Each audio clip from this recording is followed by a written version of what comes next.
Zodiac tilandenso ndithu onse amene akutitsatira pa tsamba lathu la mchezo pamene pa Facebook tili kulilongwe mu mzinda ndithu wa Lilongwe umene uli katikati ku BICC kumene ndi ku National Tally Center kumene tikubweretsani programu iyi yapaderadera imene tikuyitcha kuti Elections Coverage 2025 nde tikhale tikuzukuta zinthu zingapo zimene zikhale zikuchitika makamaka mu nyengo ino ya zisankho komanso tikhale tikubweretserani kuyankhula kosiyanasiyana kuchokera kwa anthu ndithu kuchokera ku meki komanso mabungwe osiyanasiyana nde ine dzina langa ndi Sunganani Silia koma sindili ndekha mu studio muno ndili ndi mzanga ine ndi Sam Kabambe ndipo Sunganani yafikanso nthawi ija yoti Malawi apite ku chisankho nthawi yofunikira kwambiri makamaka mwina sabu pamene tili kuno iweyo ngati nzika timo kugunda motani ndikhulupirira kuti chimodzimodzi mwina Malawi ena aliwonse amene takhala tikuyembekezera chisankho chimenechi ndikudziwa kuti ambiri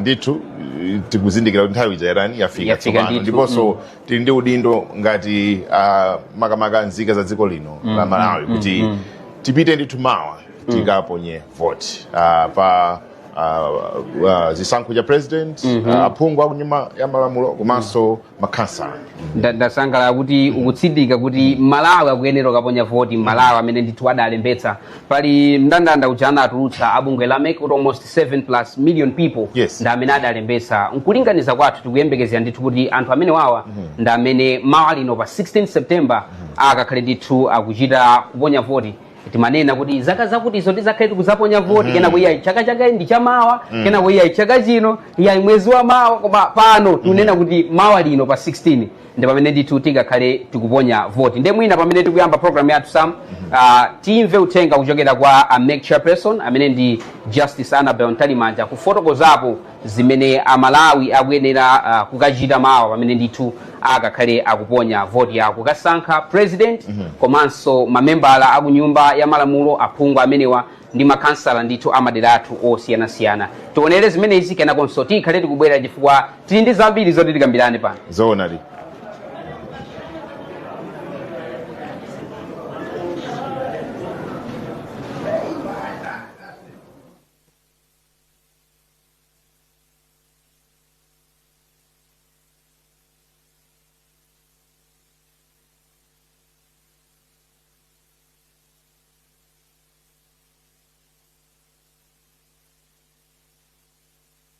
pamene tikupita kukaponya voti lachiwiri dziwani kuti chiwerengero cha anthu omwe analembetsa kuti aponye voti chili pa 7,203,390 mwa nambala imeneyi anthu 3,088,670 ndi azibambo ndipo 4,114,720 ndi azimayi. Mu nthawi yakalembera wa voti komishoni imalembanso maulumali osiyanasiyana omwe weni wake anatidziwitsa mwakufuna kwawo ndi cholinga chothandizira mapulani athu a tsiku lovotera ndipo chiwerengero cha anthu amene ali ndi maulumali mu kaundula wathu wa voti ndi 137,925 amene tinganene kuti ndi 1.2% ya anthu onse amene analembetsa ndipo anthu amenewa zili motere anthu amene ali ndi ulumali osaona 18,567 osamva 13,604 osalankhula 5,361 osayenda 2,531 ndipo maulumali osiyanasiyana 101,981 pamene tikuyandikira tsiku loponya voti komishoni kumema anthu onse amene analembetsa mkaundula wa voti kuti abwere mwawo nyinji kuti adzaponye voti yawo chifukwa ichi ndi chokhumba cha onse amene amapanga kampeni. Zisankho si ufulu chabe komanso ndi udindo omwe tili nawo kwa ife amene ndi kwa ife eni komanso mibado imene ikubwera kutsogolo. Kuchuluka kwa chiwerengero cha oponya voti kumasonyeza kuvomerezeka kwa utsogoleri. chonde amayi ndi abambo komishoni ikupemphani wina aliyense amene analembetsa kuti mukayambe mwaponya voti pa 16 September musanayambe kugwira ntchito zina ndi zina pa tsiku limeneli. Tikambepo za kuponya voti komanso kuwerengetsera zotsatira. Amayi ndi abambo timafuna tidziwitse kapena kukumbutsira mtundu wa Malawi kuti kuponya voti ndi kuwerengetsera kwa zotsatira sikunasinthe. Ndondomeko zake zili monga kale kuti zonse zikakhala zapamanja. Palibe kugwiritsa ntchito makina aliwonse kuponya voti kapena kuwerengetsera. Kuwerenga zotsatira kudzachitika pamalo omwewo pamene voti idzachitikire. Palibe ballot box yomwe idzasunthidwe pamalo oponyera voti isanawerengedwe. Amayi ndi abambo kuponya voti kudzayamba 6 koloko mmawa ndipo tidzatseka 4 koloko masana. Anthu onse amene ikamati 4 koloko ikuakwanira ali pansere iwowa sadzabwenzedwa, adzaloledwa kuponya voti. Koma amene adzabwere nthawi ya 4 koloko itadutsa amenewa sadzalola nawo panzere ndipo sadzaponya voti. Tiyeni tigwire nthawi 6 koloko mmawa kutseka 4 koloko madzulo. Dziwani kuti bungwe la meki layika makina pamalo oponyera voti ndi cholinga chozindikira komanso kutsimikizira kuti munthu amene wabwerayo ndi amene analembetsadi mkaundula wa voti. Tinenetse kuti makina amene wasovotera ayi koma tikufuna kuti okhawa amene analembetsa mkaundula wa voti ndi amene aponye voti komanso akaponye voti kamodzi kokha osati akhale kothekera kuponya voti kawiri mwachinyengo. Dziwani kuti ulendo uno kudzindikira ndi kutsimikizira ovota kukhala mu njira ziwiri pamakina monga tafotokozera komanso kaundula wathu wapapepala. Dziwaninso kuti mamonitors pani nawonso adzakhala nawo kaundula wapapepala pamene azikatsimikizira anthu amene akubwera kudzavota.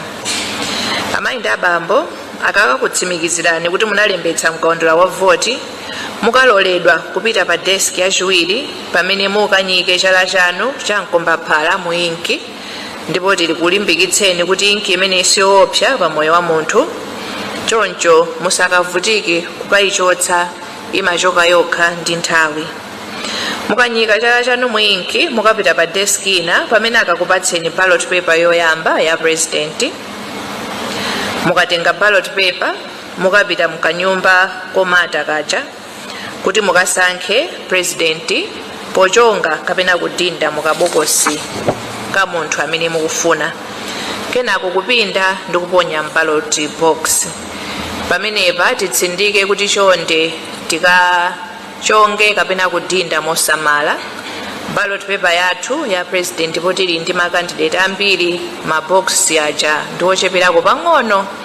Ndiye tiyeni tikadinde mosamala, tikadinde mkati mwa mizere kapena kuchonga mkati mwa mizere chifukwa tikakatuluka ikakhala kuti ballot paper ija ikakhala kuti ndiyonongeka sikawerengedwa. Titsindike pamenepo tiyeni tikadinde kapena kuchonga mosamala mkati mwa mzere. Mukakamaliza pa president mukapanganso chimodzimodzi pa chisankho cha phungu kenako cha kansala. Mukatero ndiye kuti mwamaliza ndipo mukanyamuka kumapita ku nyumba mumakayembekezera zotsatira. Amayi ndi abambo monga tafotokozera kuwerengera mavoti kukachitika pamalo pomwepo pamene voti yachitikira. Tikakatha kuponya mavoti ma ballot box onse atatu akanyamulidwa ndi kulowa mkalasi ya pamalo pomwepo kuti kuwerengera kukayambike. Kuwerengera kukayamba ndi ballot box ya president ndipo akakamaliza akayenera kusayinirana ndipo aliyense akatenga nawo zotsatira kuti akapereke kwa amene awatuma.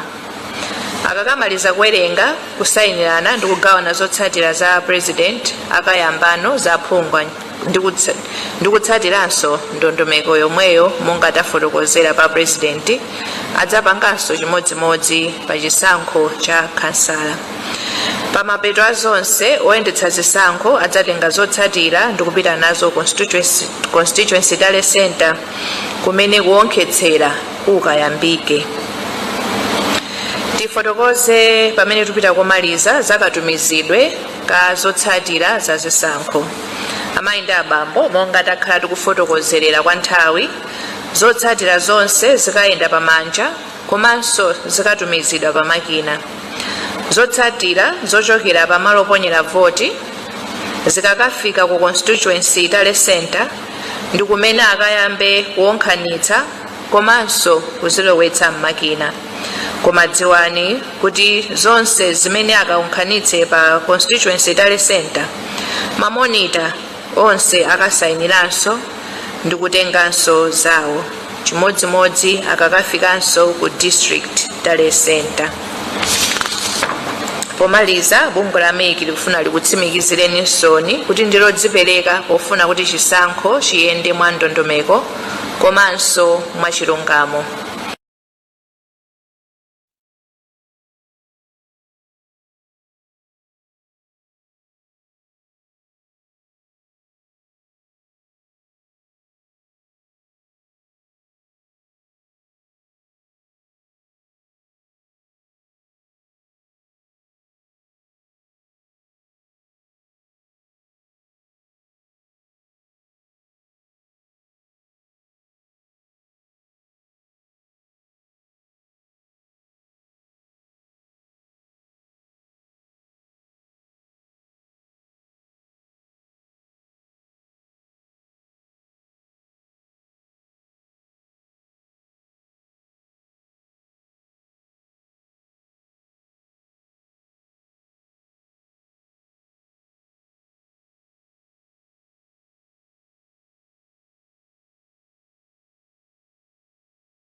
Imene itakukonzerani pano pa Zodiac tsiku la 16 September limoneka ngati ndikutali kwambiri koma lafika ndipo lili pafupi. Iyi programu itakutengerani kuno ku National TALLY Center mu mzinda uno wa Lilongwe. Ano ndi malo amene Amalawi akhale akuyang'ana kwambiri m'masiku amene akudzawa chifukwa ndi kumene zotsatira zonse kuchokera m'madera onse a dziko lino zikhale zikufikira, ndipo bungwe lona za zisankho la Malawi Electoral Commission likhala likumapereka ndithu ma update kamene kulankhula mtundu wa Malawi pafupi kufotokoza kuti kodi chisankho chikuyenda bwanji. Ndimafuna ndifotokoze tisanayambe programu iyi kuti malo ano ndi malo achitetezo kwambiri, kuti ulowe ku malo ano pakumafunika ndithu kuti ukhale ndi ID ngati iyi, ndipo si malo oti ukangofika paliponse, ndi malo amene kuyenda kwake kumayenera kukhala ndithu mwa ndondomeko. Ndipo programu iyi timafuna timve zambiri zokhuza chisankho komanso timafuna tikufotokozereni ndithu kuti malo amene tikuulutsira programu imeneyi ndi malo amene ntchito imeneyi youlutsa zotsatira za chisankho idzakhale ikuchitikira. Ine ndine Chancellor Zabanda ndikulandireni mpprogramu imeneyi, ndipo mpprogramu iyi ndimafuna ndilandire mneneri wa bungwe lona za chisankho la Malawi Electoral Commission Asangwani Mafriwa. Kuyambira penipeni tili kuno ku TALLY Center, zinthu zikuyenda bwanji? Kuno zokonzekera zikuyenda bwino. Ngati Malawi Electoral Commission tingane kuti zonse zatha. Tikungodikira anzathu makamaka a nyumba zoulutsa mawu kuti nawonso amalize mbali yawo. Chifukwa ndi amene amakhala ndi malo ambiri kuposa wina aliyense. Nde kukonzekera takonzekera ndithu. Tiwalandire onse Amalawi amene akutionera pano kuti kuno kumene mukutionera kuno kumene tizaulutsire zotsatira zotsimikizika za chisankho zimene tikhale nacho pa 16 September. Nkhani yaikulu kwambiri ndi ya tsiku limene la 16 September. Amalawi akazadzuka mmamawa kukhulupirira ndithu kuti ndondomeko imene akuyenera kutsatira ndimene ili nkhani yaikulu kwambiri. Akafika malo oponyera voti akuyenera kuchita zotani? Zikoma kwambiri. Choyamba choti tidziwe nchokuti kuponya voti tizayamba 6 koloko. Ndikunena izi chifukwa timene anthu Amalawi tili 3 koloko 4 koloko kukakhala panzere, ife tilibe nazo vuto 1. Koma choti aziwe suti ikafika ma past 5 aziti mukuchedwa kutsegula iyayi. kutsegula tizatsegula 6 koloko choyamba ndi chonde tionesese mamawa talawirira pa 16 lizakhala tsiku la holiday ndi likakhala tsiku la holiday chonde tisazalawire kupita kumunda kukayendera odwala kapena kupanga china chilichonsecho tizambe kaye kupanga zachisankho mukanyamuka kufika pa malo oponyera voti muonesese kuti mwapita kumalo olondola chifukwa nthawi zina anthu pena amapezeka kuti tasochera tinalembetsa pa biwi tukatukira patsa bango koma tipite kumalo olondola ndi mwakafika kumene kuja ndifuna ndifotokozere kuti pamakhala mizere mukhoza kudziwa pakali pano mzere kuti mungayima otani mutayimba *2509#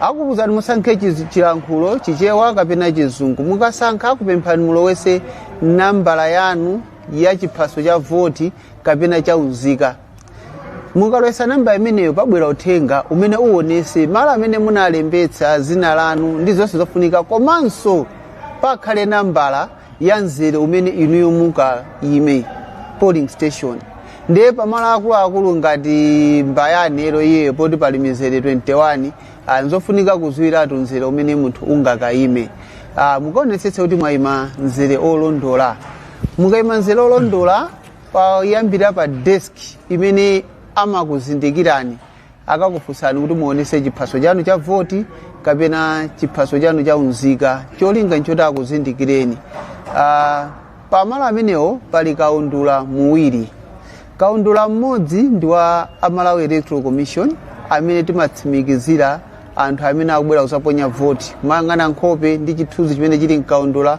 zina kuti zikufanana komanso ndi chiphaso chimene abweresa kaundula wina timapasa azipani aja nawonso amatsimikizira kuti munthu amene abwerayo ndi yeniyenido osati wina onamizira ndiye ulendo uno pamene paja patakhwimisapo cholinga nchokuti munthu amene akuponya voti akhale amene yoyodi amene analembetsa mkaundula voti ndipo patula akaundula awiri ndani naja tayikaponso makina amene aja mukayika chala mukangoyika chala ikaonesanso maditiro anu kuti awa ndatchasemuloza analembesa pano akatera makina aja akakupangani maki mu system kuti niyo mwaponya voti komanso ogwira ntchito yakalemberaja akachonga dzina lanu mkaundula wa pepala komanso ndikuwauza mamonita azipani nawonso kuti atsimikize mkaundula amene ali naye kuti abweradi wanda achansemuloza kuona dzina lanu ngati lilimo komanso ngati mukufanana ndi chithunzicho akakutsimikizirani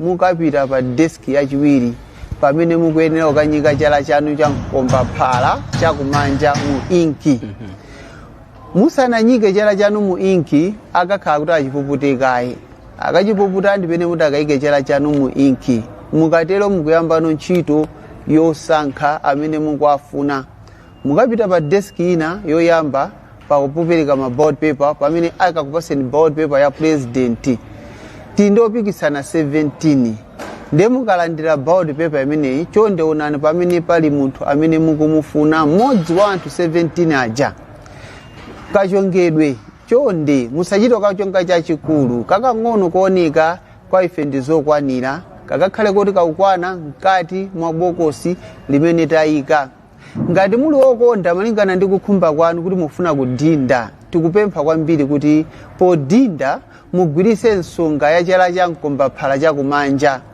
osachita kudinda zambirimbiri kuti zisefukire ukafika kwina ayi kungodinda pang'ono ndi chala cha nsonga ya chala cha mkombaphala chakumanja chikaoneka bwinobwino mukatero mukupinda mukapinda mumapinda pawiri chonde musayikwinyekwinye ngati chopereka ayi muipinde kawiri bwinobwino mukaponye ballot box mukatero mukatengaso ya phungu ndondomeko yomweyo kenako ya kansala ndondomeko yomweyo mukangomaliza kuponya voti zipitani kwanu musamvere uphungu wina uliwonse onena kuti ya mukhale pomwepo pa polling station kumene kuja ndikuphwanya lamulo chonde Amalawi timvesesane wina aliyense amene waponya voti azikapita kwawo palibe chifukwa chokhalira pa polling station kumati likhalepo akamawerenga powerenga pakakhala mamonita amene akayimira zipani zonse komanso onse opikisana a independent zikomo kwambiri pa malo amene wawa amene akuponyera voti chitetezo ndi chotani tifuna tinene pano kuti kuli ndondomeko zothinana ndi zokhwima zokwaniritsa lamulo kuti pamalo pamene pali kuponyedwa voti pakhale chitetezo chokwanira kupatula pamalo a voti komanso pakhazikidwa ndondomeko kuti wina aliyense m'Malawi kumene aliko athe kuyenda kuchoka ku nyumba kwake kupita kumalo oponyera voti ndi kubwerako popanda mantha kuti wina ake angamutchingire panjira mwina mwake angamubweze ndi chonde a Malawi ndikulimbikitseni kuti musakhale ni mantha chitetezo ndi chokwanira pamalo oponyera voti kwa iwonse amene angafune kuti ayesere aziwoti akakumana ndi achitetezo konko ndi kufuna kusokoneza ntchito yoponya voti kufuna kusokoneza kuntchingira munthu kuti asakaponye voti imeneyi ndi milandu nde mukapezeka olakwa faini yake ndi 10 miliyoni kwacha komanso kakhala ndende kwa zaka 5 ndi chonde amene timafuna kuti muna mwake tizigulugusha musayelekeze pa nthawi imene tikupanga zachisankho. Tili kuno ku mental center ndipo zokonzekera ndithu zili mkati mwina nkutheka ndithu kumamva kukhoma ndi zina zotero ndi mmene kulili kuno kuti zokonzekera ndithu zikuchitika pali nkhani imodzi imene ndithu nikhoperana Malawi ambiri akufunitsitsa ndithu kuti amvetsetsa mafuliro nkhani ya zowerengedwa zachisankho ma results azayenda bwanji kuchokera pa polling center kudzafika kuno kumene tikulankhulana kuno ku mental center. Zikomo kwambiri nkhani ndi yachi yomveka bwinobwino kuti tikaponya pa malo oponyera voti pa polling station kapena pa nzere wina uliwonse ukawerenga paokha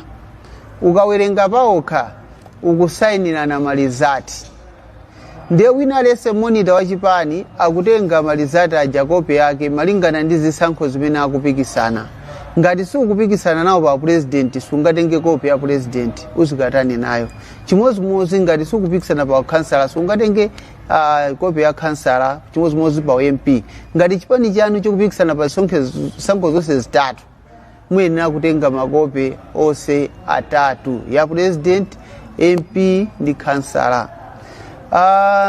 Akamaliza kusayinirana presiding officer akunyamula zotsatira zake atalongeza bwinobwino mu envelope imene timatita evident envelope yoti munthu akatsegula ngati waitsegula munjira itamatidwa kale imaonesa kuti iyayi ine ndinagwiridwa ndi akanyamula pamene paja presiding officer kumapita pa constituency tally center. Pa constituency tally center pakuchitika njira ziwiri yoyamba ndi kuonkhesera pa manyo ya malizati onse amene akubwera yachiwiri ndi kupanga capture kulowesa mu system malizati onse amene abwera ndipo kulowesa mu system akataipa malizati amene abwera aja komanso akapanga scan document imene abwera ija zimene zalowa mu system akuyenera kuziprinta kuti mamonitors iso azipani atsimikizire kuti zimenezo ndi zolondola zikufanana ndi zimene zabwera kuchokera pa polling station.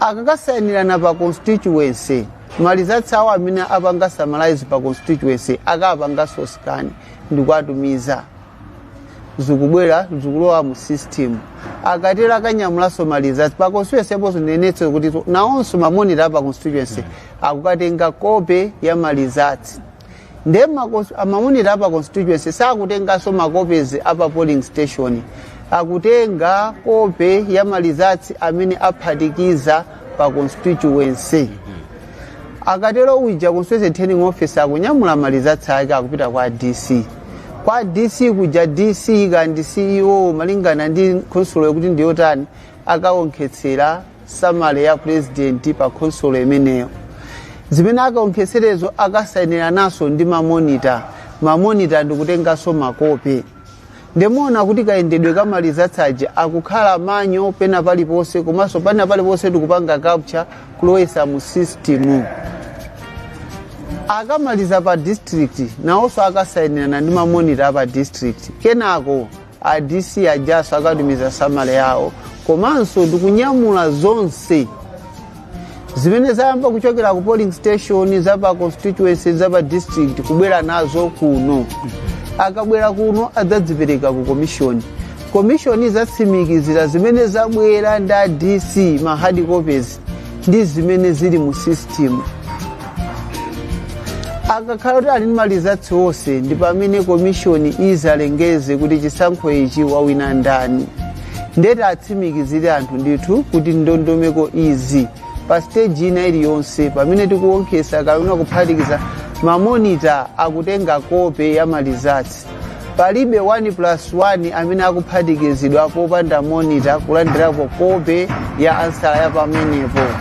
Ndeti atsimikizire ndithu kuti pa stage ina iliyonse zamanyo zikutheka, pa stage ina iliyonse za electronic zikutheka. Komishoni kuzalengeza zosatira ndikuti malizatsi onse amanyo yalandira yatsimikizira ndikulengeza bwino zosatira. Nkhani imene mukufotokoza kuchokera polling center wafika pa constituency wafika pa district kenako ndikuza afika ndithu kuno ndi ndondomeko kuti ziyenda ndithu palibe kuima kuti dikire mawa. Zomwe kwambiri tifotokozere chonchi kuti tikayamba ndondomeko za chisankho sitimagoneka. Mene mwatsegula polling station mwatsegula mukazati mukutseka mukuchoka penepo tokuti mwatani mwawerengeserana mwasayinirana. Mulibezo kuti panopa tatopa tikagonekaye tizayambireso mawa kapena anthu anabwera mochedwa ambiri amene inakwana foko pa zana lambiri nde kutseka tatseka mochedwa nde muna mwake mmene tachitira ma ballot box wa timbasunga tizawerenga mawa ayi. Ballot box sitikugoneka tikuiwerenga ngakhale kuti akhali kunadawo ndi usiku motani tikuiwerenga isanagone. Tikatero tikafikaso pa constituency ntchito pamene paja ndiyopitirira constituency continuous akamba kulandira malizatsi kulibe zoti ayi panopa constituency tali center tatseka kuti tikapumekaye ayi. Akuyenera kupitirira mpaka kulandira malizatsi ma polling station onse. Pali anthu ndithu amene analembesa 7.2 million amene 7.2 million amene ndithu analembetsa pa chisankho chimene amene tikuyembekeza ndithu kuti adzaponya voti. Kwa pali gulu lina limene linataya ziphaso ena alibe ma ID adzachite motani pa 16 September. Zomwe kwambiri choyamba choti ndinene nchakuti wina aliyense amene analembetsa mkaundula wa voti akuyenera kukaponya voti. Ngati chiphaso chinatayika chinasowa mwina ena angongole polanda katundu anatilandira limodzi mwina ena chinang'ambika choncho mwanjireni aliyonse sitikuchiona. Enaso mwina timakhala kulilongwe kapena ku Blantyre koma tikufuna tikaponyere voti kumuzi kwathu nde kupeza kuti pa tsikulo wachiwala kupena umakhala. Ena mwina tinanyamuka ndikale kukaponya voti koma ukafika pa mzere wakhala sichikuoneka. Magazi kuti ndibwerere kunyumba ndikambo chisakasaka musadandaule. Pali ndondomeko zoti niyo muzasatire kuti muponye mkaundula wa voti. Muzangonyamuka kupita pa center imene munalembetsa. Pamene pajamuka auza kuti ine nasowa chiphaso changa nde ulendo uno sizikakhala zovuta. Ulendo wamba uja timadalira kuti tiyang'ane mkaundula wa pepala nde timakufunsani zina lanu ndani ayi ine ndi chance muloza nde ife timang'ana muloza emu osadziwa kuti munthu uja ndi muloza banda tiyena ukayang'ana kwa banda. Ulendo uno zikutichitira ubwino chifukwa chokuti pali makina. Makina amene aja akatithandizira kuti mukafika mukana kuti chiphaso chanu chinasowa mukangoyika chala chalo pa makina aja. Makina amene aja akatulutsa zina lanu akatulutsanso nkhope yanu ndipo tikatsimikizira mosavuta kuti awawadi analembetsa pano. Chimozimozi mukakhala kuti simukuyenera kuponya voti pamenepo tikafufuza ndipo tikakuwuzani chifukwa chake. Mwina mukhoza kukhala kuti munalembetsa ku center kwina mwina munalembetsa penepo koma mwina munapanga transfer kupita kwina nde zifukwa zonsezo zikakhala zikufotokozeredwa. Mene chiphaso chinatayika ndikubwerezanso musavutike muzangopita pa tsiku loponya voti tikayang'ana zina lanu mkaundula wa voti tikatsimikizira inuyo mukaponya voti. Koma ndinenetsa apa kuti tikakati kuyang'anani pa makina simukutuluka kuyang'ana mkaundula wa voti wapepala simukutuluka kuyesa njira indi zonse zimene tili nazo simukupezeka. Ifenso sitikakulolani kuti muponye voti chifukwa chakuti umboni oti munalembetsa mkaundula wa voti palibepo. Nde ndilipompo ndinenetse kubwera ndi chiphaso cha unzika sumboni kuti munalembetsa mkaundula wa voti nthawi zambiri timakhala ndi anthu oti sanalembetse mkaundula wa voti angobwera ndi chiphaso cha unzika akufuna kuponya voti. Chonde kuponya voti umafunika kukhala unalembetsa mkaundula wa voti. Nkhani imene ikumabwera kwambiri pa zokambirana za chisankho ndi nkhani ya makina kapena manyo. Tikuponya voti pa makina kapena ndi nkhani ndithu ya manyo. Pamenepo titsindike tichedwepo. Chonde Malawi kuponya voti ndi kuonkhesera zotsatira ndi zinthu ziwiri zosiyana. Kuponya voti ndi kutumiza zotsatira ndi zinthu zosiyana. Kuponya voti ndi kukutsimikizirani mkaundula wa voti ndi zinthu zosiyana. Tikati kuponya voti inuyo mukasankha amene mukumfuna kandi president, phungu kapena kansala mwa manyo. Palibe chimene chasintha. Mukapasidwa ballot paper loyamba loti mukasankhe president, lachiwiri loti mukasankhe phungu, lachitatu loti mukasankhe kansala. Palibe zokuti sitikupasani ballot paper koma awa nawo machini sankhani amene mukumfunayo. Ayi, mukaponya voti pa ballot paper. Chonde amene tikuphunzitsani tiwaphunzitse zolondola. Ndimachita chidwi kwambiri mmene mumafotokoza muja kuti zinthu zonsezi ndithu zikhala zikuyenda kuchokera pa polling center kufika pa constituency kufika pa district mpaka na kudzafika kuno. Pali madera ena ndithu amene manena kuti muna ndi madera amene anthu akuyenera kuti adzanyamule katundu amene pamutu. Zimene zitakutengerani nthawi yayitali bwanji kuti zafike kuno? Zomwe kwambiri tili ndi madera angapo Malawi muno kumene kumati kupita ndi galimoto umakafikira pena pake suti mufuna ukasifika kumene koko koma chifukwa chakuti kumene koko simungapiteko pa galimoto. Madera ena ndoti kutali kulibe misewu komanso madera ena ndoti ma polling station ali pa phiri ndi galimoto singakwere pa phiri kumafunika kuti katundu anyamulidwe pamutu. Tili ndi dongosolo ndi ndondomeko zokwanira kuti titsimikize mtundu wa Malawi pano wina aliyense amene analembetsa mkaundula wa voti, ballot paper ya president, ya MP, ya kansala ikawapeza ku polling station kwawo komweko. Awonyamula pamutuwa ndi kumenenso timayambira kutumiza kwa anthu kuti cholinga chakuti akafike msanga akapume. Tikakhala kuti tatenga anthu owabwereka kumadera konko ndi amene amatithandizanso kutiperekezera. Ikakhala nkhani ya chitetezo tili ndi chitetezo chokwanira chifukwa chakuti katundu sayenda yekha amayenda ndi achitetezo. Ndi achitetezonso timakhala toyenda nawo limodzi kulibezo kuti chifukwa choti mukuyenda wapasi kukafika kudera limenelo ndi basi ifeyo tibwerera pa chitetezo sizitikhudza. Ayi, tiathokozera chitetezo chifukwa choti nthawi zonse tikamapanga zimenezi amakhala kuti akuyenda nafe mtundu ungatalike kukafika ndi kukaperekera chitetezo chofunikiracho. Tilitu kuno ku main TALLY center kuno ku BICC kulilongo umene tikulankhulana ndi Asangwani Mafriro amene ndi mneneri wa bungwe lona za zisankho la Malawi Electoral Commission. Tikukambirana nkhani zokhuza chisankho komanso mafunso amene akumatuluka okhuza ndithu nkhani imene ya chisankho kuti kodi nkhani imene ya chisankho ikuyenda bwanji. Funso lina ndilakuti kodi tiyembekezero zotsatira za chisankho zizalengezedwa liti? Zikomo penepo tiuzane chuchuchu pano palibe amene waponya voti toyamba. Tonse tikuponya voti pa 16 kuphatikizirapo achitetezo a polisi ndi a army. Ndiye tikaponya voti pa 16 Malawi mumvese izi. Malawi Electoral Commission ili ndi masiku 8 kuti ilengeze zotsatira. Ndikunena izi chifukwa chakuti azipani samakhala ndi njira zawo, ena onse amakhala ndi njira zawo zoonkhesera. Koma choti muzweni choti ife sitikungoonkhesera zotsatira kuti apa 1+1 apo chanchani. Ndi dongosolo mumakhala madandaulo oti tatsimikizire mmenemu ndi ndondomeko zambiri. Ndeti ndi masiku 8 kuchokera pa 16 September amene tiulutse zotsatira. Sindunati tizatenga 8 onsewo malingana ndi ndondomeko kuzotenga muna mwatenga 5 ka mwatenga 6 ka 7 ka ndi 4 koma chotanthaza kuti tili masiku mpaka na 8. Ndeti kafika masiku 7 sizotinake azamba kunati ya mukuchedwa. Tikadusa masiku 8 ndi pamene mungathe kuzuka ndikunena kuti mukuchedwa kulengeza zotsatira. Po chisankho cha phungu tili ndi masiku 14 kuchokera pa 16 September. Chisankho cha kansala tili ndi masiku 21 kuchokera pa tsiku limene taponya voti kuti tuluseso zotsatira za makhansala. Chizimalephera yayi amafirwa mwakhala mukuchita ndithu nkhani zachisankhozi kwa nthawi.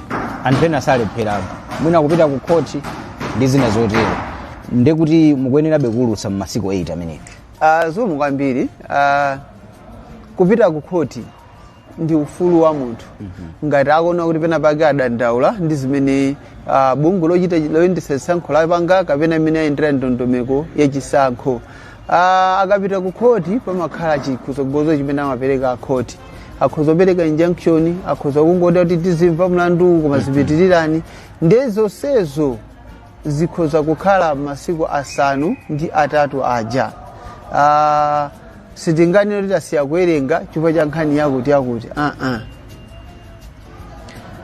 Munafotokoza kuti pali magulu ena amene ali ndi malo awo, azipana ndi malo awo nawonso azikhala ndithu akuwerengera zotsatira zachisankho zimenezi. Kuti magulu ngati amene wawa inuyo ameki mumakhala ndithu kuti mumagwira nawo ntchito limodzi kapena ndondomeko yake makhala yotani? Zomwe kwambiri ndinene chonchi kuti azipani ali ndi mpata otenga kopi ya malizati pa polling station, ali ndi mpata pa constituency, ali ndi mpata pa district. Chimene timafuna ife choti tikapasa malizati aja nawo satsimikizire ndi mamonita awo kuti zati yawo inali yolondola inali yotani. Zimene tikapasa ife tikapasa zolondola kapena ayi. Iwo kukhala ndi malo awo omaonkhesera zotsatira ife tilibe nazo vuto koma aonkhesere zolondola. Akabwera ku National Tally Center kuno tizapasa ayina malo awo amene angathe makhala monga mamonita azipani. Ndiyoti ena ayiwo amakhala kuti akuona zimene Malawi Electoral Commission ikutulutsa ndi kumapanga compare ndi zimene iwowo anapeza ngati chipani. Ife zimenezo tilibe nazo vuto.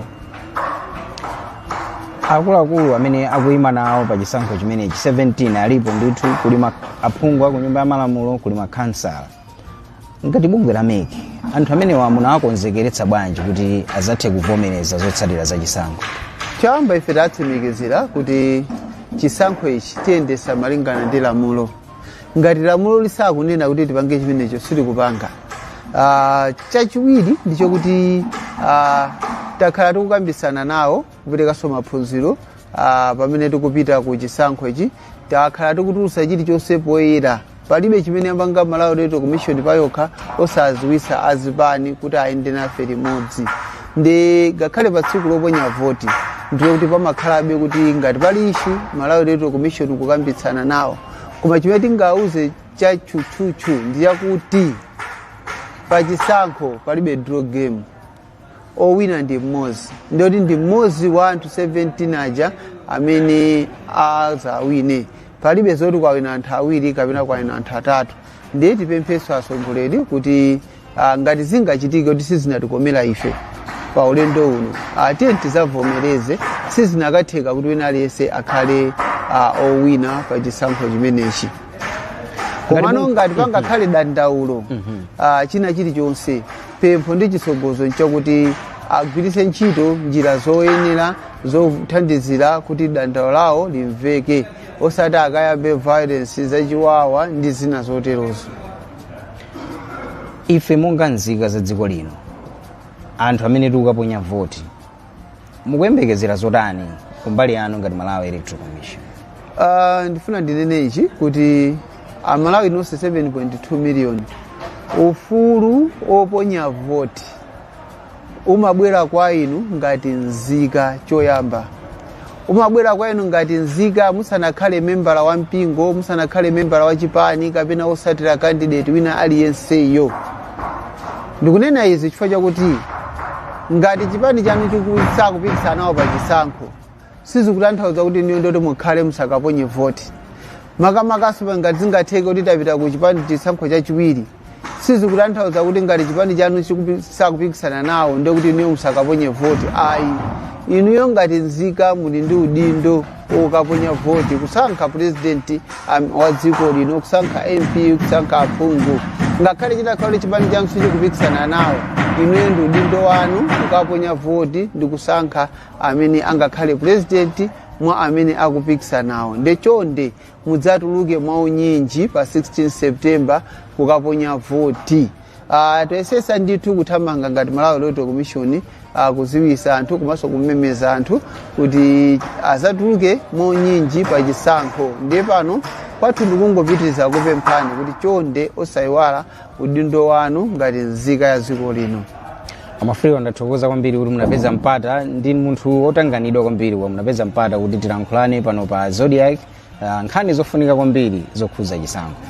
Tithokoze kuti munatipasa mpata, tithokozenso omvera onse amene akhala kuonera ndi kumvera programu iyi. Ndiye tikumbutsanenso kuti kuponya voti ndi pa 16 September kuyambira 6 koloko mawa mpaka 4 koloko masana. Musakabwere 4 koloko etadusa kale chifukwa akakubwezani. Kwa ife ndi amene ndi mamonita amene tatumidwa ndi azipani kugwira ntchito kwina osati kumene tinalembetsa. Pali ndondomeko yokuti mukhoza katenga chilolezo kuti mukaponyere voti kumenekoko. Nditsindike ndondomeko iyi ikukhuza mamonitala okha osati nzika ina iliyonse ayi.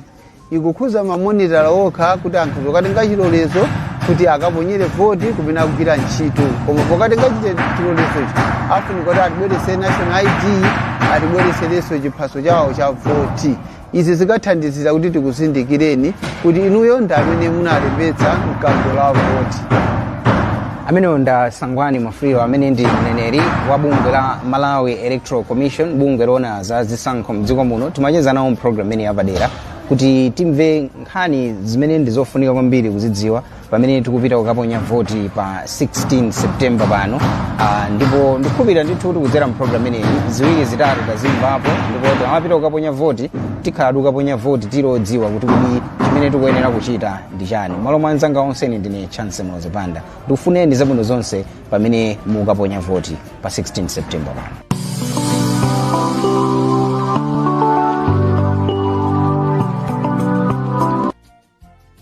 Chance Mozepanda ndi Director of Communications ku MEC Sangwani Mafulira kufotokoza zimene amalawi akuyenera kuchita makamaka pa tsiku limene akatuluke m'manyumba mwawo kupita pa polling center kukaponya vote. Anandisangalatsa kuti amapanga emphasize nthawi zimene anthu akuyenera kachita.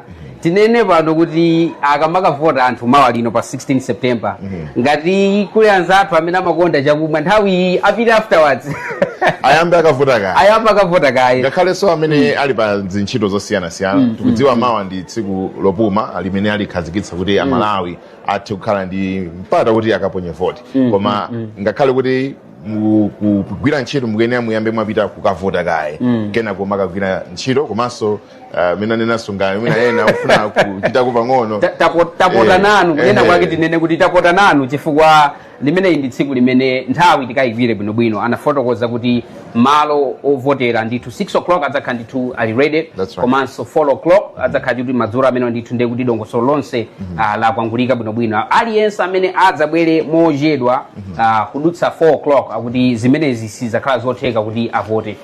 Ndi mauthenga ndithu ofunikira kuti nthawi ino nthawi ya mavoti tiyeni ndithu tionetsetse kuti tikutenga zimenezi kuchokera kwa MEC chifukwa palinso anthu amene amakhala kufotokoza zawo kunja zimene it's just unverified information. So let's make sure kuti as we are looking forward for our big day as a nation tomorrow tigwire ndithu zoyenerera kugwira kuchokera ku MEC. Zonadi. Ndi mwina kupitirira ndi kanema wathu tinene kuti tili ku mzinda wa Lilongwe kuno ku BICC kumene ndithu kukhale kukuchitika mwambo wonse kumene ndi ku National Tally Center kumene ndithu zonse zimene bungwe la MEC likhale likuchita makamaka nkhani ngati yowerengera zizichitika ndithu mokwangulika kuno kuti tinene kuti kuno ndi kuchimake kwenikweni. Ndithu minonenera ndithu sunganani zaonetseradi kuti nthawi ija yafika kuno ku BICC iyayi.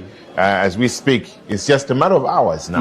Manena kuti 5 days to go, 3 days to go, 2 days, 1 day to go. Kuma brukamba za a few hours to go to the elections. Nde mwina kwa amene angotsekula kumene kanema wawo indi Zodiac ndipo tili live election coverage 2025 zikachitika sikuti mukazimvera kwina yayi mukazimvera ndithu pompano. Nde kupitirira ndi program yathu bwanje apa timve kuchokera ndithu kwa Gray Kalinde Cafe amene wawa ndi executive director kuchokera ku National Initiative for Civic Education NICE bungwe limene ndithu limakhala likubweretsa mauthenga osiyanasiyana, ndipo mu nthawi ya zisankho ino munyengo ino inawonso anatengapo ndithu gawo lalikulu kufotokoza mosiyanasiyana. Nde Sam anacheza ndithu ndi Mr. Gray. Tatiyeni titsatire bwinobwino kenakonso tibwere pano.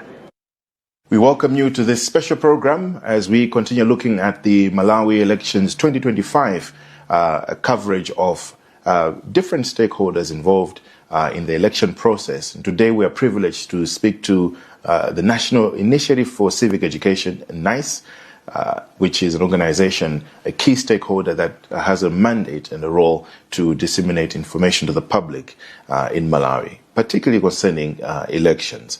Leloso tinene kuti tili ndi mwayi wocheza ndi bungwe la National Initiative for Civic Education, NICE, limene lili ndi udindo ofalitsa mauthenga osiyanasiyana makamaka pa nkhani yokhudza chisankho. We are with Mr. Gray Kalinde Kafe today, the Executive Director of NICE. I'm your host, Sam Kabambe. Once again, thank you so much for speaking to us today. Yeah, thank you so much, Sam. We would like to start our conversation talking about the Malawi elections. Malawians would love to know what NICE has been doing, particularly gearing up towards the elections. The organization, I'm sure, has also evolved in different ways over the years. Please, could you explain a little bit more on the role of NICE, particularly concerning elections in Malawi? Thank you so much. NICE has been in existence since 1999.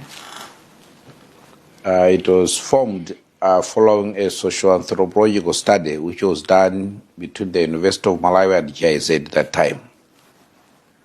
After we had voted in 1994, there were fears that maybe people were interested just for changing from dictatorship to multipartyism, and people might not be interested to vote again in the subsequent elections. So a study was done. This study brought in a number of findings. Number one of the key findings was that Malawi was actually affected by a culture of silence due to a long time where people were subjected to dictatorship and colonialism. People who did not have active citizens. The other finding was that civic education was mostly urban-based. There was not enough civic education in the rural areas. So, following that, those research findings, a decision was made that we should form a national civic education project. We should establish a national civic education project. So NICE was first formed as a bilateral project between the government of Malawi and the European Union. Its major mandate was to contribute to the consolidation of democratic processes, so to deepen democracy in Malawi. So it participated in the elections from 1999, in all the by-elections up to now. So we are one of the biggest institutions in the country with huge experience in elections. We have offices from Saji to Chitipa up to Likoma in every district. And we have a critical pool of 10,000 volunteers spread throughout the Malawi. So we can say that we have a volunteer almost in each and every village. We existed as a project up to 2012, and as you know, if you have a project for building a house, you can't have that project forever. So NICE was supposed to transform into something. So experts were called to do analysis, and a number of legal options were identified. There were some who said maybe it should become a civic education commission. There were some who said, no, maybe it should just be established by an act of parliament. So there were several options, and the option which was seen as being a plausible one was that it should become a public trust. So in 2012, it became a public trust. Okay. Mwafotokoza bwino. Mwina ndikupempheni muchichewa mutangofotokozanso makamaka udindo wa bungwe la NICE komanso muzaka zimene bungwe linayamba kufikira chaka chino cha 2025 kwakhala kusintha kutani mu bungwe limene. NICE inapangidwa mu chaka cha 1999 kusatira kafukufuku amene anachitika. Kafukufuku adapeza kuti Amalawi analibe chidwi kwenikweni chotenga nawo mbali nkhani zimene zikuakhuza komanso panalibe liwu launzika lenileni komanso anthu ophunzitsa zosiyanasiyana zokhuzana ndi civic education anali m'matawuni moka sanali m'midzi. Ndiye kusatira kafukufuku ameneyo panapangidwa ganizo loti pakhale project imene itchedwe National Initiative for Civic Education. Project imene ntchito yake ikhale yophunzitsa anthu nkhani zosiyanasiyana zokhuzana ndi democracy, zokhuzana ndi ulamuliro wabwino, kuonetsetsa kuti uthenga ufike ponseponse komanso azitha kuphunzitsa nkhani zokhuzana chisankho. Ndiyepo tinakhala ngati project mpaka na mu chaka cha 2012 pamene tinasanduka ngati bungwe lokhazikika imene pachizungu amati public trust. Pakali pano ndife National Initiative for Civic Education Public Trust. Chabwino. Munafotokoza bwino kuti muli ndi maofesi kuchokera ku Nsanje mpaka ku Chitipa. Komanso over 10,000 officers, if I heard you correctly. Volunteers, yeah. Volunteers. Fusolina mwina kwa amene akutiwonera kuza kumafusa kuti mumafikira bwanji Amalawi popeza muli ndi ntchito imene ndiyofunikira kwambiri pofikira anthu ndi mauthenga osiyanasiyana maka okhudza chisankho. Mwina mutangoti ungosolera mmene mmafikira Amalawi osiyanasiyana ngati bungwe la NICE. Ngati bungwe la NICE takonza njira zosiyanasiyana zimene timafikira Malawi. Timafikira Malawi kupyolera mu makanema ngati mmene tikupangira panomu. Komanso tasaina migwirizano yosiyanasiyana ndi community radios, timagwiritsanso ntchito ma community radios. Komanso ma volunteer athu amayenda mudzi ndi mudzi makambisana ndi anthu nkhani zosiyanasiyana. Komanso timatheka kugwiritsa ntchito ma football bonanza amene mazera Malawi amakona mipira. Timathekanso kani ma sports osiyanasiyana mipira yosiyanasiyana kumidzi kuja anthu akabwera kuwapatsa uthenga. Komanso dziko lindilodala loti limakhala ndi misika yosiyanasiyana imene imakhala ndi masiku okhazikika. Misika imene mujamo timatheka kupita ndi ma road show monga pakali pano kuli ma road show osiyanasiyana amene akuyenda misika imene mujamo. Chifukwa uni mwayoti anthu asonkhana kale timatheka kukakambirana nawo.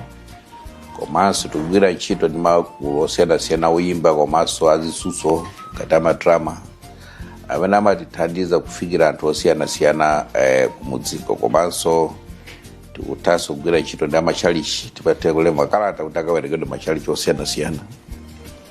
Komanso tikugwiritsa ntchito ana sukulu ngakhale ali oti aprimary koma iwo aja amagwiritsa ntchito kuti apite akangomemeza kwa makolo awo kuti kuli chisankho pa 16 makolo apite akavote. Ndiye timagwiritsa ntchito njira zosiyanasiyana.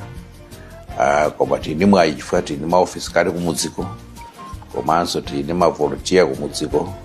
Timatheka kupangisa misonkhano yapanja ija amati marale apanja kukambisana ndi anthu pa nkhani zimenezi. Koma monga muchisankho ichichi tagwiritsanso ntchito kwambiri nkhani ya mitsutso ma debate. Tapanga ma debate ma constituency onse 229. Madibeta amene watithandiza chifukwa timabweretsa anthu oti mwina samalankhulana opikisana koma oti samalankhulana. Timabweretsa pamodzi kugwirana chanza komanso amatheka kusaina mkomati oti pakhale bata ndi tendere. Komanso timapereka mwayi oti liwu la nzika limveke, nzika zifunse mafunso kwa aja akufuna kuyimiriracha. Komanso ofuna kuyimirira timapasa mwayi kuti apange kampeni ya ulere kwa anthu aja komanso apereke manifesto yawo kuti anthu azathe kupanga chisankho pakakwana pa 16. Alright, mwina kubwera ku nkhani ya impact. mayeza bwanji ntchito yanu ngati anais chifukwa nthawi zina palitu kumangopereka mauthenga koma kukhala ndi chitsimikizo choti anthu mamidzi makamaka kumvetsetsa mauthenga aja kutha kuwagwiritsa ntchito mu njira imene akuyenera kuwapanga interpret komanso kuwagwiritsa kwake ntchito mwina mungalongosole bwanji mfundo imeneyi. Pali njira zosiyanasiyana zimene timayezera kuti kodi uthenga ukuyenda bwino. Tili ndi department ya research imapita ukapeza timati baseline ukafufuza kuti malevel amauthenga ali pati. After period ina timati tekasoka pangaso ma interview ena kupeza kuti kodi mauthenga jafikira pati. Komanso pali zidikiro zina zimene timadziwa kuti uthenga uyenda bwino kapena ayi poyang'ana ngati nkhani ya chisankho. Timayang'ana reported cases of violence. Onga pakali panopo ngati ndivomereza kuti kufanizira ndi zaka zinazo kampeni akatsegula pakali panopo manambala a violence atsika kwambiri. Iyo ingatekeso kukhala kuti mwina tapangana contribute kuti manamba atsike. Komanso voter turnout kwa anthu amene analembeza kodi ndi angati amene akatuluka. Imene je mukaso indiketa yolena kuti kusa anthu kwayenda bwino kapena ayi. Komanso timayang'ana number of null and void votes. Mavoto onongeka ndi angati. Timafaniziraso ndi chisankho chakumbuyoko. Kumalawi kuno tingathe kunena kuti kuyambira 1994 voter turnout inali yakulu kwambiri imafika chama 92%. 2009 kufika 2014 imafika ma 70%. 2019 inali 73%. 2020 inali 65%. And narrow and void votes simadusa 2%. So pa international level tinganene kuti tili bwino. Koma tisakhale okutisidwa yayi chifukwa tikakutisidwa kwambiri nambala yepeza kuti itsika kwambiri. Koma pale tili bwino koma tionesese kuti kuchisankho chikubwerachi tidzafike kuma 90% anthu otuluka kukavota zimene zingathe kutithandiza kuti tilimbikitse democracy dziko. Chabwino ku chisankho chimene tili nacho chaka chino, I think we can agree that it's a very unique election. For the first time, I think we have an election which for the presidential candidates will be required to harness 50+1. And there are many other unique issues around this election that Malawians needed to know. Mwina mungalongosole bwanji kuti mauthenga okhudza kusintha ndi kusiyana kwa chisankho cha chaka chino mwafikira bwanji anthu mauthenga amenewo. Inde pali kusintha kwakukulu ndimene kuti kuli 50+1 kuti woti azawine azaonetsetse kuti pamavoti amene amonyedwawo azapezeko 50+1 ntchito yakulu. Ndiye pakali pano anthu akudziwa kuti ngati sizikutero kumazakhala chisankho china after 60 days. Komanso nkhani ya ballot ija ndiyoti ikhala ballot yoyama ballot ngati amene nakaona ku South Africa kuti amakhadi anthu ambirimbiri. Izozonso tikukambirana ndi anthu kumudzi kuti azindikire kuti kukakhala anthu ambirimbiri mwina 17. Ndiye ayenera kuti aphunzitsidwe komanso ntchito imene timame maso kwambiri andale so aphunzitsa anthu awo. Civic education, voter education, ofunikiraso kwambiri ndi andale. De taphunzitsa ndithu tili ndi chikhulupiriro choti anthu akatha kuvota bwinobwino komanso zonse zikatha bwinobwino. Mwina tibwere kumbali ya tsiku la chisankho. Tadziwitsidwa kuti panali ndondomeko imene yakhazikitsidwa imene ikutchedwa kuti ESR, Election Situation Room. Kumene ndikukhulupirira kuti kukhale kuchitika zina zambiri zimene zithandizire makamaka pa chisankho chimenechi. Timafuna mungoti tambasulira kuti Election Situation Room, what is it and how will it function in this election? Yeah, the election situation, first of all, we should indicate that it's not the first time. In 2019, we also had an election situation room. But here we have brought in more partners, and it's called the CSO-led election situation room. It's a framework where we're using technology. We have trained about 509 observers, and they have been equipped with a tablet, and they have a checklist on questions which they are supposed to respond regarding how different elements of elections are being conducted. So these observers were trained, they underwent a very intensive training. They will start their work, they have started now, because we have launched it today. So now they're collecting data on instances, if there are instances of violence or any other instances which are happening regarding elections. They are reporting through the phone. There's an element of using SMS, so they can use internet to send to a command center. And within that command center, we're able to analyze that information in real time and respond and provide an answer. Within the situation room, we have what we call an intervention desk. So that intervention desk, there will be experts there will be people drawn from the Electoral Commission, there will be police, there will be people from Human Rights Commission, CMD, Minister of Gender. So any issue which is captured, if it needs an agent action, it will be sent to the intervention room. And the intervention room will be actually activating their system to respond, to assist, to provide an answer. So it's not the first time that we've had an election situation room. Okay. So I think more or less you are... we have just upgraded it and improved it, but it's a very important issue because it supports the process to ensure that issues are resolved in real time. So we're able to resolve, for example, if polling center A has run out of materials, so through the situation room we can actually resolve that issue in real time because they'll be using internet, they'll be using technology. So it's easier to deal with issues which are happening on the ground to find possible remedies before it is too late, because polling just happens within a day. So that also enhances credibility in the electoral process because they affect our electoral processes. They also sometimes tarnish people's personalities. So they're a very big dent in our democratic dispensation.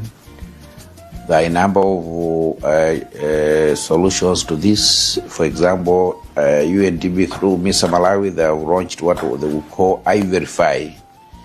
That platform is also helping us to deal with misinformation.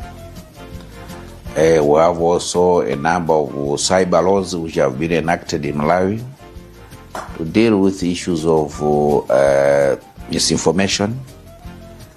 We are also going to utilize the election situation room as one way of trying to verify if there are some fake news moving around. So it's nice.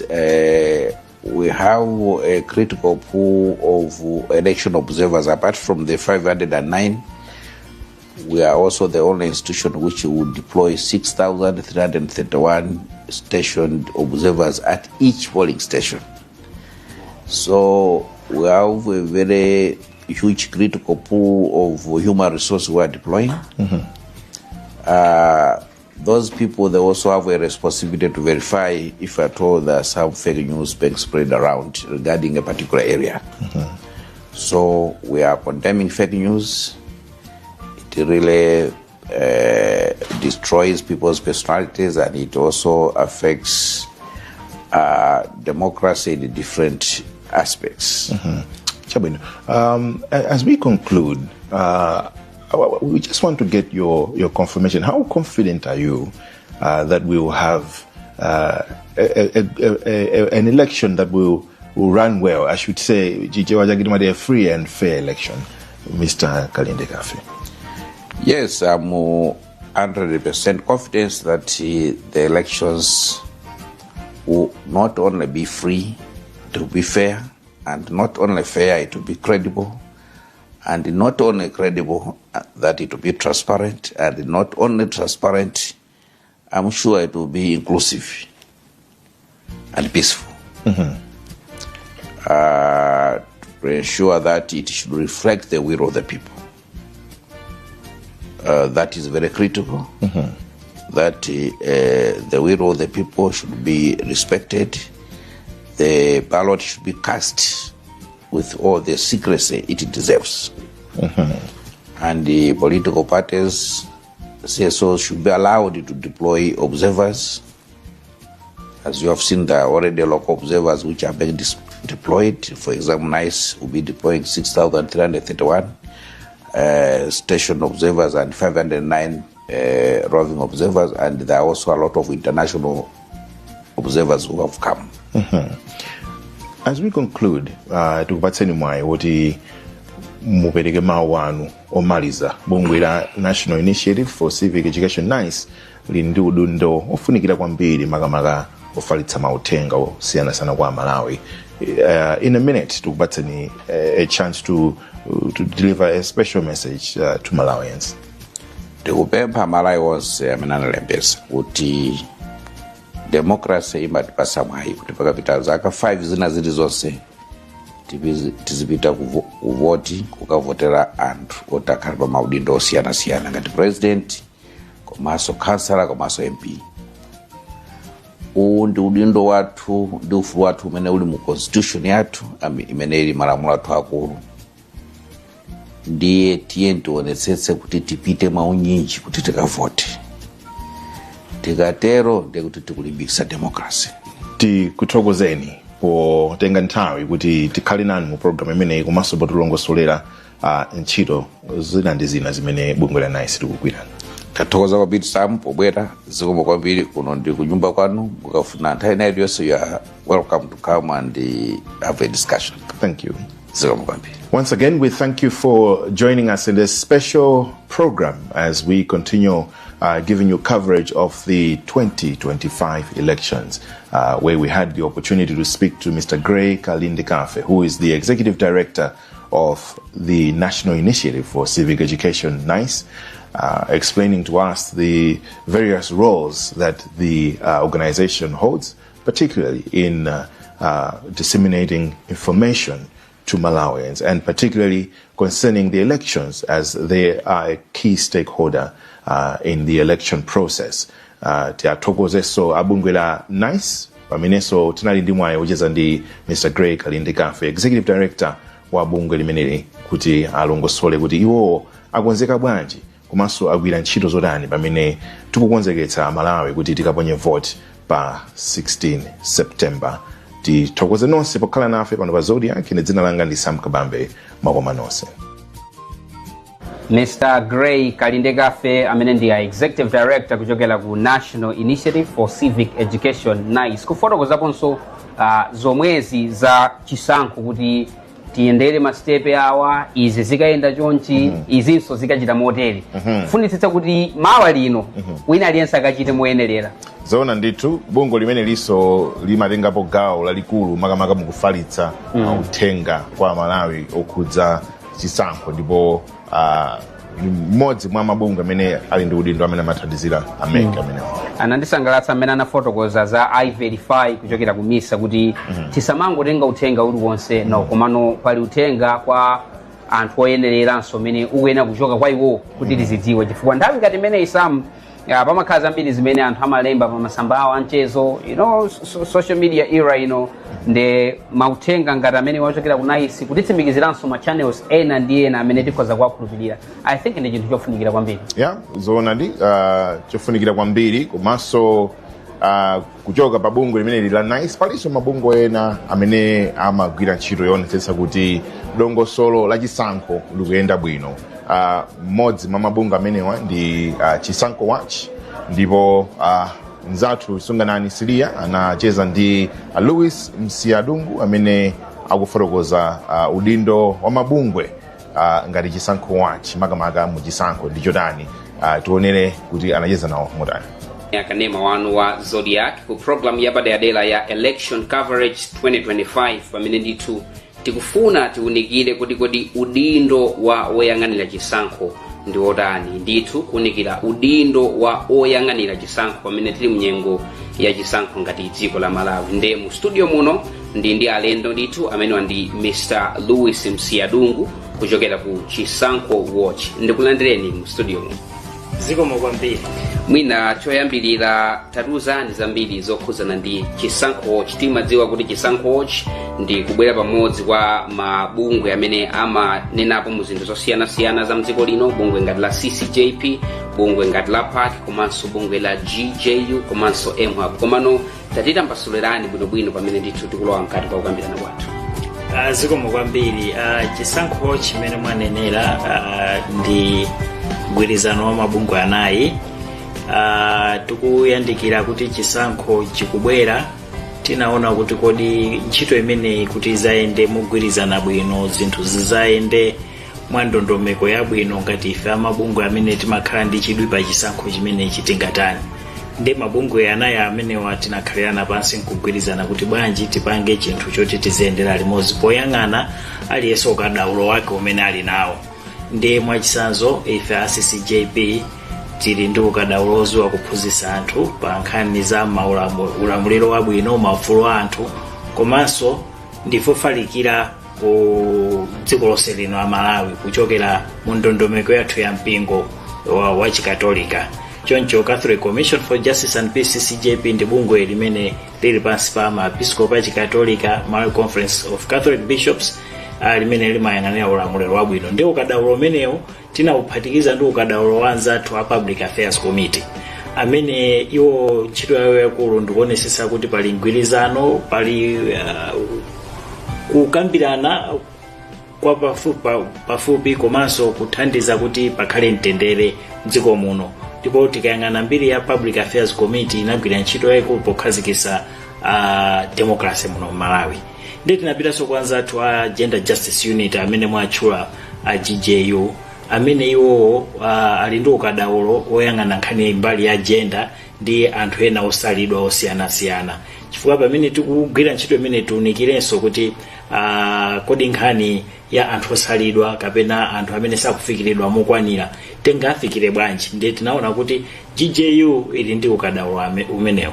Komanso pogwira ntchito malinga ndi nyengo za masiku anonse tinaona kuti I think ntchito yathu kumene kupita kuti zasoeka ukadaulo wa za technology, ntchito za masiku ano za makono ndi tinanena kuti ayanzathu a meeting hub amene amatchulidwa kuti MHub amene wandi ukadaulo waukulu pa nkhani za technology.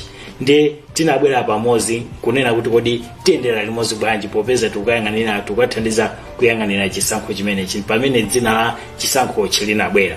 Choncho mwachidule chisankho chikupangidwa ndi mabungwe anayi amenewa CCJP, Public Affairs Committee, MHub ndi GJU.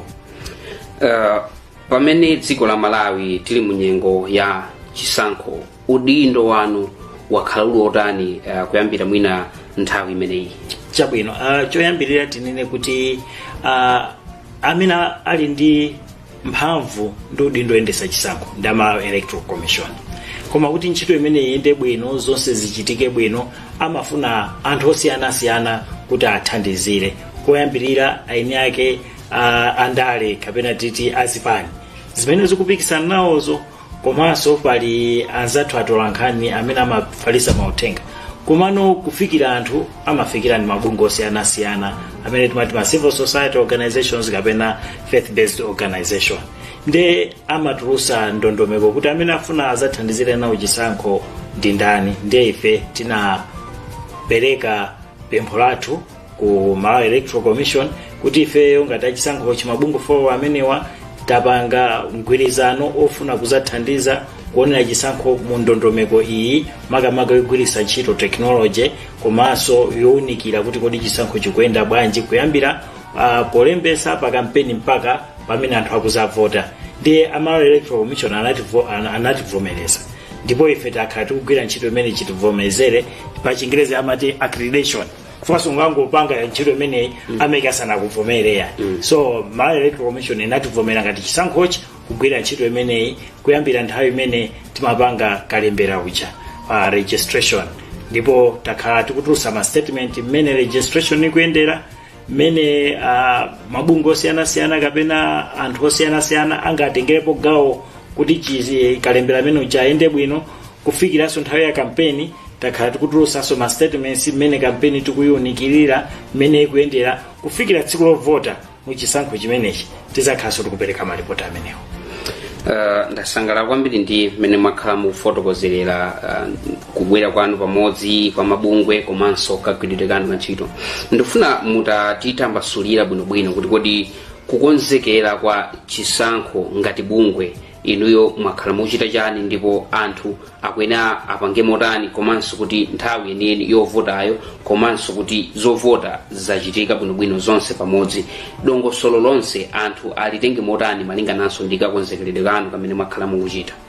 Zikomo kwambiri. Choyamba anthu iwo ndi ali oyenerera kukhala patsogolo kutenga mbali chifukwa iwo ndi ovota. Nkona kuyambira kuja timamemeza anthu ambiri kuti akalembese kuti azatenge nawo gawo pa chisankho chimenechi. Si aliyense amene angangotenga nawo gawo losankha malinga utalowa mukaundula. Ndi ntchito yoyamba inali kumemeza anthu kuti akalembese ndipo tikuona kuti pafupifupi anthu 7.2 million ndi amene analembesa.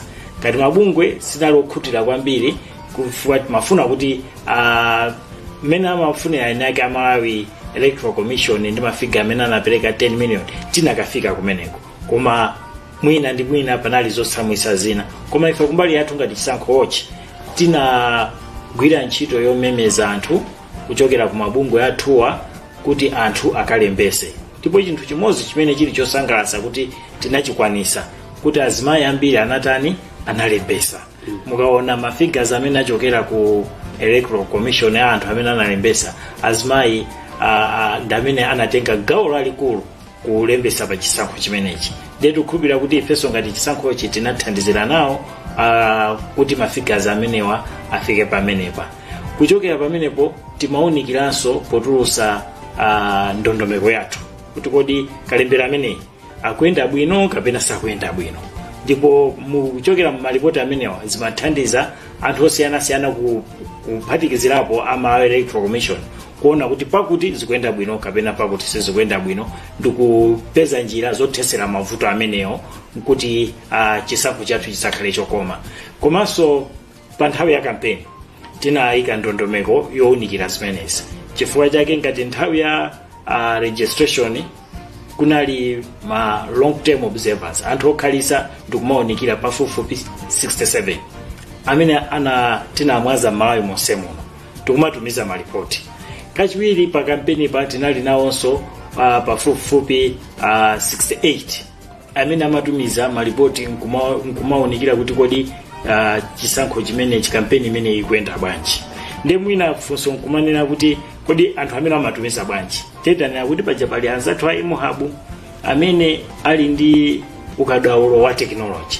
Anthu amenewa timapasa fomu ya mafunso komanso fomu isukuti amangoyankha timakhala kuti takhala nawo pansi taphunzitsa mozama mokwanira ndikukhutira kuti anthu amenewa azikayankha zimene ife tikutani tikufuna kuwunikira. Ndiye anthu amenewa amakhala akutumiza ma message kuchokera mu system imene ife tinayikhazikisa ndi anzathu a imuhabu.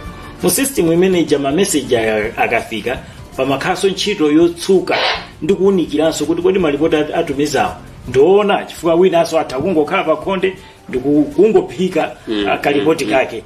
Komano ife timakhala ndi ndondomeko yotsimikiza kuti kodi ripoti imene watumizayi ndiona observer wathuyi ndi mmene tinamphunzitsira paka nkhani zina zofunika kafukufuku. Timu yathu imachoka ku office ndikupita kuti ku field ndikukatsimikiza kuti zinthu zimene zinachitikadi.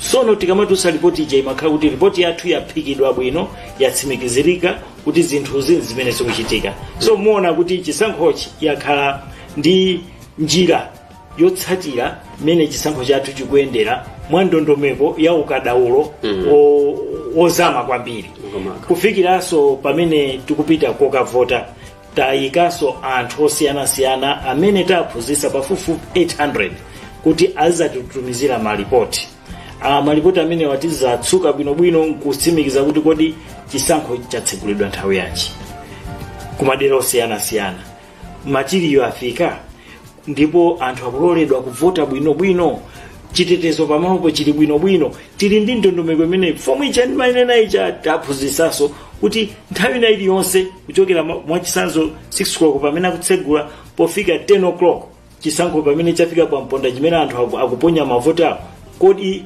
kunjaku zikuyenda bwanji ndipo ife tizakhala tikuyang'ana ripoti imene kuchokera ku Chitipa mpaka ku Nsanje kulikoma mpaka ku Nchinji ndikuphika ripoti ikamaza kukwana 1 o'clock tsiku voter tizatulusa statement yonena kuti mene chisankho yathu chayambira kwa kuyendera chikuyenda bwino kapena iyayi pali zotsamwisa zotere kupatulapo pa 800 tiliso ndi maobserver ongozungulira kumaona kuti zinthu zikuyenda bwanji pafupifupi 134 so tili ndi maobservers okhala pamalo pomwepo 800 ongozungulira 134 ngati 934 yes oti azakhala kutumiza malipoti ku center yathu data center yathu ndipo kumene tizizaphika malipoti amene akubwerawo ndikumatsimikiza kuti kodi zikuchitikazi ndizoona tikatsimikiza kuti ndizoona tizitulusa ripoti komanso kupatula pamenepo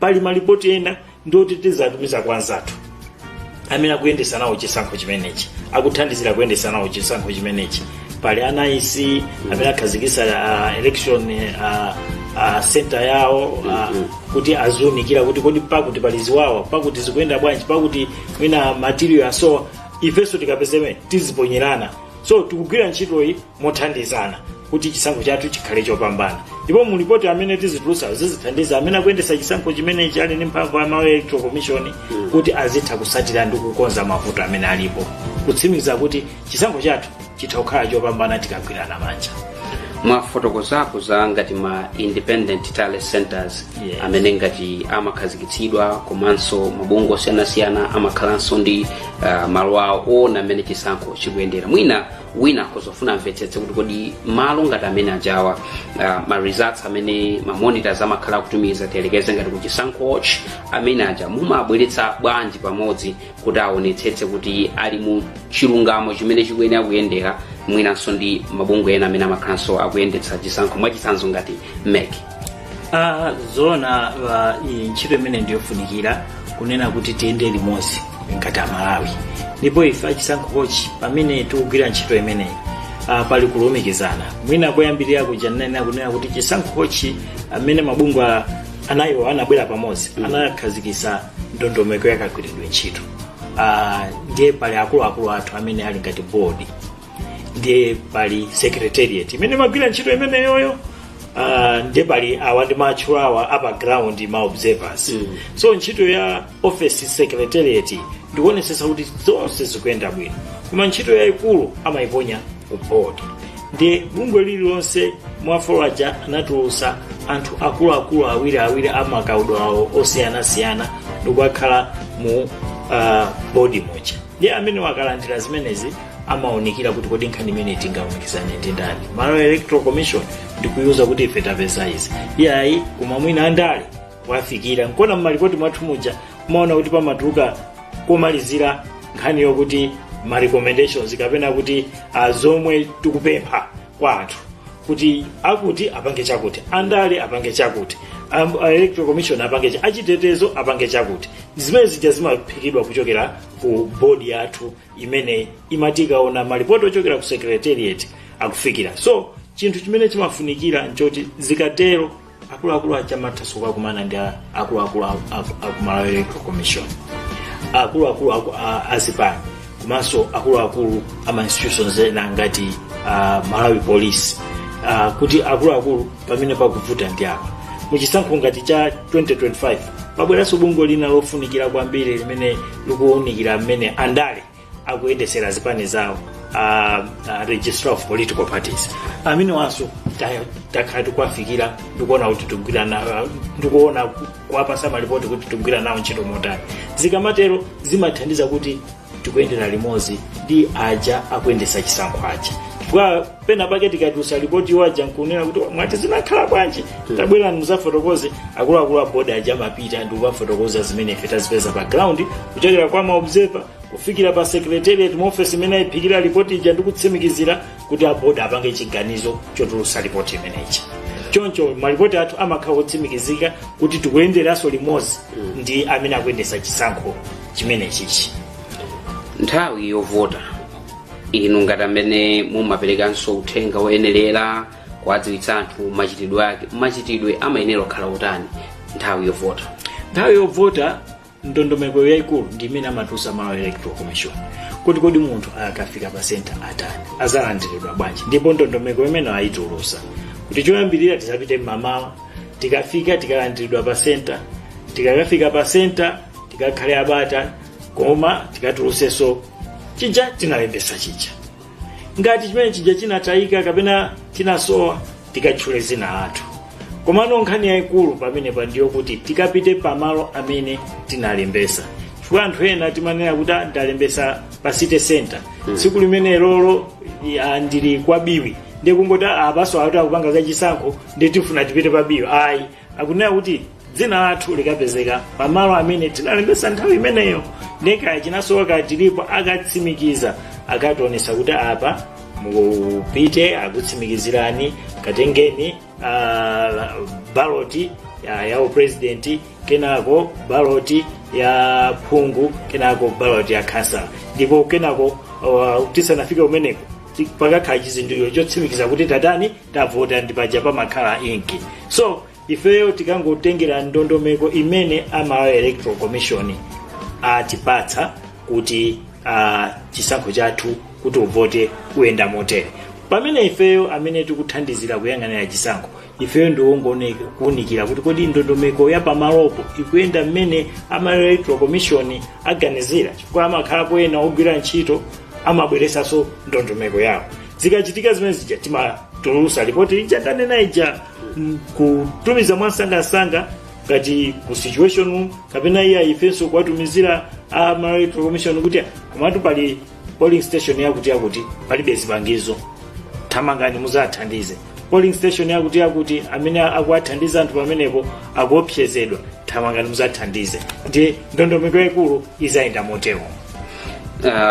Ndikusangalala kwambiri ndi kuchuluka kwa ma monitors amene ndithu mwatumiza kumeneku 934, 800 amenenso akuchita zinthu zina, 134 enanso amene akuchita zinthu zina. Pamakhalanso ma monitors ena amene mwina otumidwa ndi zipani, ma monitors enanso ma organization osiyanasiyana, mwina kubwera pamodzi ndi kumvana mu zochitika za kavotedwe.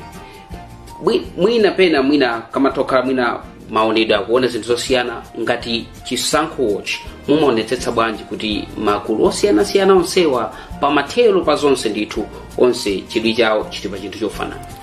Zikopo kwambiri. Ife chisankhochi chimene tanenera nkhani yathu yokakhala pa polling station ndikuona zikuchitika ndikupereka malipoti. Ndipo observer aliyense mene ayikira ndondomeko ya chisankho a Malawi Electoral Commission ampasa gawo lake. Kuti ngati wachipani ntchito yako ndi iyi, ndipo kachitidwe kake ka ntchitoko atipasa ma training athu. Ngati akubungwe ntchito yathu ndi ife soyendesa chisankho ya koma ndi oyang'anira chisankho kuti chikutani chikuyenda bwino. Ndiye pali ndondomeko pa center pachi kuti ngati pali pena pache sipakuyenda bwino kapena pa polling station pali mabuku olemba kuti ine zimenezi sizinandisangalatsa. Ndiye ife ngati chisankhochi timathandizira kuti kodi panali voto, panali dandaulo, kodi dandaulo lija lamveredwa, amene akuyendesa chisankho pamalopo alitenga bwanji dandaulo ndipo alipereka kuti kapena athandiza bwanji odandaula. Anthu odandaula awo amene athandizidwa akhutira kuti athandizidwa ndipo zinthu zikuyenda bwino. Ma incident amene kapena nkhani ngati zimenezo ife ndi amene tikumazitenga ndikuziponya kwa anthu ofunikira kuti malo akuti pali vuto koma lathesedwa. Koma ngati silinathesedwe mwina akuluakulu ku mtundako alowererepo achitepo kanthu ndi ntchito yathu. mwina pamene tikupita pa mapeto pakucheza kwathu chiyembekezo cha Malawi makamaka chisankho chindi chotani kwa mamonitors yanu kwa anthu amene ndazipani komanso wina aliyense amene ngokhudzidwa ndi zipani makamakanso munthu amene akupita ndi kukachita voti yake chiyembekezo chanu ndi chotani mu nthawi ya zisankho komanso ingakhale zisankho zikaphwanyedwa? choyambirira mwafunsa bwino kuti makamaka mamonitors athu kapena maobservers athu amene tili nawo amene ataphunzitsa mokwanira kuyambira mu ndondomeko yonse ndipo chiyembekezo chathu nchachikulu kuti nthawi imene agwire ntchito yawo mwa ukadaulo mmene anaphunzitsiridwa ndipo amene akuwatsatira anthu amene wawa ma long term observers chifukwa amene 800 aja ali ndi akapitawo wawo atsatire anthu amene aja kuti malipoti onse azifika mu nthawi yake. Choncho mamonitors achisankho kumene muliko tikuyembekeza kuti mutumize malipoti anu mwa nthawi yake mmene munaphunzitsidwira ndipo muonesese kuti chilichonse mwasatira kuti ripoti yathu izakhale yabwino. Kwa anthu anzathu andale amene akuwunikiranso chisankho chimene chifukwa iwo ndi amene ali pa mpikisano tikuwapempha kuti akhale abata adeke atsatire ndondomeko kuti chisankho chathu chikhale chabata chifukwa iwo ukakamba kukangana pamalo pachi uyu amene akufuna azasankhe azachita mantha abwerera ndi voti imene akuiruza koma pakakhala vuto apeze njira yabwino mmene aphunzitsiridwa kuona kuti vuto lija amvesesana ndipo lathesedwa mu njira yabwino kuti aliyense apitirire. Choncho amene akupikisana nawo mamonitors azipani atsatire malamulo amene Malawi Electoral Commission anena komanso njira zothesera madando amene angabwere pa mpikisano umenewo. Kupitanso kwanza anthu amene akuyendesa chisankho ma centers osiyanasiyana tiwapempha kuti agwire ntchito yawo mmene aphunzitsira aonesese kuti iwo pamene akugwira ntchito ifuna ali ngati rifali antchito aku Malawi Electoral Commission rifali amaonesesa kuti akupanga balance kuti aliyense asaphinjidwe yani agwire ntchito yawo mwa ukadaulo kuti aliyense avomereze kumalizira zotuluka kapena zotsatira zimene zingatulukezo.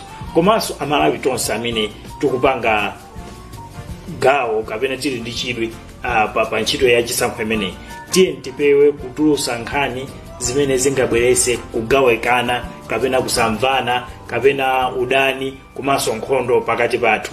Tiye tibwerese mauthenga mtendere ndikuyembekezera amene tinapasa ntchito imene Malawi Electoral Commission kuti atitulusire zotsatira zimene ife tatafuna mene takaponyera mu ndondomeko imene iwo atayendese bwinobwino kufikira kumapeto. Amalawi tikakhala odekha ndi kumvesera zimenezi tiona chisankho chathu chikhala chopambana ndipo aliyense atombera manja kuti tayendesa chisankho chabwino. Ndiye chiyembekezo chathu ngati chisankhochi chifukwa chisankhochi ntchito yake tikuonesesa kuti chisankhochi chayenda mwabwino movomerezeka ndipo aliyense achivomere ndiponso chisankhocho chikhale choti aliyense akukhutira kuti chatani chayenda ndi ripoti imene ife tizasimikizire kumalizira. Mr. Louis Siyadongo takuthokozani. Zikomo kwambiri potitana kukhala limodzi program imene zikomo kwambiri.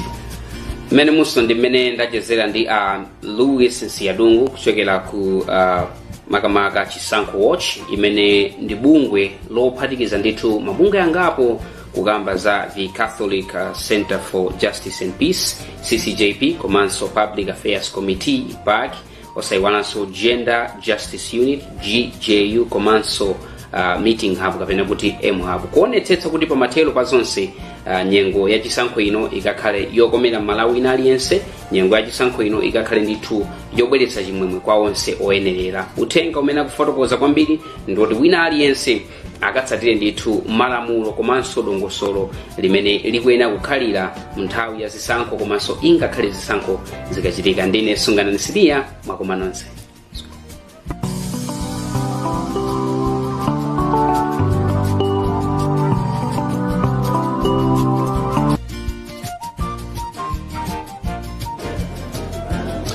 Mene moso ndi mene anachezera ndi Louis Siyadongo amene mayankhula kuyimira bungwe la chisankho watch kucheza ndi Sungana Nsiria pamene tikupitirira kupasani program imene ndi special coverage elections coverage 2025 tili live kuno ku Bingu International Conference Center BICC mzinda wa Lilongwe pamene tikuwunikira mautenga osiyanasiyana pamene tikukonzekera mawa pa 16 September ku pita ku chisankho pamene Malawi ndithu akhala akuyembekezera tsiku limeneli kuti Malawi pitenso akapenye vote imeneyi ndithu kuponyedwa pa udindo wa president aphungu a nyumba ya malamulo komanso makansala amene akhali nawo mu chisankho chimenechi pa mawa pa 16 September. Alright, maso pamene tikupitirira ndi elections coverage athu tinafotokoza ndithu kuti pali mabungwe osiyanasiyana amene amathandizira bungwe la MEC kuonetsa kuti chisankho komanso ndondomeko ya chisankho ikuyenda bwino. Tinadziwanso tinatha kudziwanso kuti MEC ali ndi anthu amene ali akuwathandizira makamaka ngati mamonitors ndi ena otero amene apatsa ndithu ukadaulo wapaderadera kuti ntchito yawo akathe kuyigwira ntchito bwinobwino zimene zina mwazo zimene takhala tikuphunzira kufikira chisankho chimenechi. Komanso tili ndi bungwe la the European Union Observation Mission amene makamaka ali kutenganso nawo mbali pa chisankho chimenechi. Iwowa anacheza ndi Chisomo Chingwalu pamene nawonso akufotokoza ntchito zina ndi zina zimene akhala akuchita pothandizira chisankho chimenechi. Tione mene anachezera Chisomo Chingwalu ndi Ane Maubro mu program yathu ya elections coverage 2025. Welcome to Zodiac's 2025 election coverage. And today we are pleased to have the European Union Election Observation Mission, EUEOM. I wanted to pronounce it very well. So yes, we'll have them to actually elaborate much on what the mission is all about. Thanks for joining us. My name is Chisomo Chingwaru. We are joined by the Deputy Chief Observer for the mission, Annie Mabaro. Welcome to this program. Well, thank you very much, Chisomo. I'm delighted to be on the program. Thank you for inviting me. Now, we want to understand the mandate of the mission. You will have to give us more of the details of what it is all about. Yes, certainly. I'd be delighted to. So, an election observation mission is something that's invited by a government. So we've come here because the national authorities have invited us to come here. And it's very much a symbol of democracy and support for democracy and good governance. So our mandate is to look at the international and regional legal obligations which Malawi has undertaken in the area of democratic governance. So the human rights standards around political participation that the country has taken on. I mean, in a very big, broad overview, that's what we do. An election observation mission looks at compliance with the rights of political participation. So in this case, it's all about the elections coming ahead on the 16th. Yes. So what electoral processes do you observe? I would like to put that word in quotes because yes. That's what you basically most of the time say, that you're here to observe, not to declare somebody. Exactly, because we really are not players in the election. We're not involved in your election at all. It's a Malawian election. So we've come to kind of stand on the sidelines and see what happens. Now, what we are observing is all of those rights of political participation. So somebody's right to vote. We're trying to understand how the voter registration process worked. Were people able to register to vote? We will look at the freedom of expression, freedom to campaign. Were people able to go around the country and have campaign events? Did they have freedom of movement to campaign? Were there areas where they could go or areas where they couldn't go? We look at the right to be a candidate. So we look at the rules around nomination and we look at practically how the nomination process was managed by the government. We also look at things like the actual work of the Malawi Electoral Commission, an election administration body. How is it that they manage their work in preparing for the election? Do they communicate well? Do they tell the public about their work? Is their work well prepared? And we look at the judicial aspects of an election, the dispute resolution. If somebody wants to challenge some part of the election, whether they were disqualified from running or whether there are penalties to be considered for some behaviour that they engaged in, we look at how the dispute resolution process works. So it's really broad, all aspects of the election, from long in advance to long afterwards. We arrived in the country on the 2nd of August, and the earliest we believe will be the 5th of October. Now, you've made mention of some of the aspects that have already been done, talking of the nomination process. The campaign period has officially been closed by the electoral body here. Some of the candidates, as you've rightly said, were they given the right mandate to do whatever they were supposed to do? Having observed all those, are you able now to provide an assessment of how that all has been done? Well, we certainly believe that we are generating enough information and analysis to give an assessment, but we won't make any comment in public until 2 days after the election. So that will be on 18th. On the 18th, exactly, Thursday the 18th. So I'll tell you how we've been gathering the information, though. There's quite a large number of us. We are 110 accredited observers for the European Union, and the analysts, our core team, arrived on the 2nd of August. And then they were followed a few days later by our long-term observers. And we've 28 of them, and they've been deployed in teams of 2 across the 28 districts. So they're assigned to somewhere and they stay there for 2 months.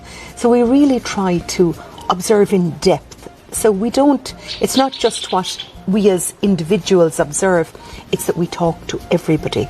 So we'll say, political parties, candidates, what was your experience of particular elements of the process? So we're gathering information. We'll talk to voters, we'll talk to media actors like yourselves, we will talk to government officials, electoral officials.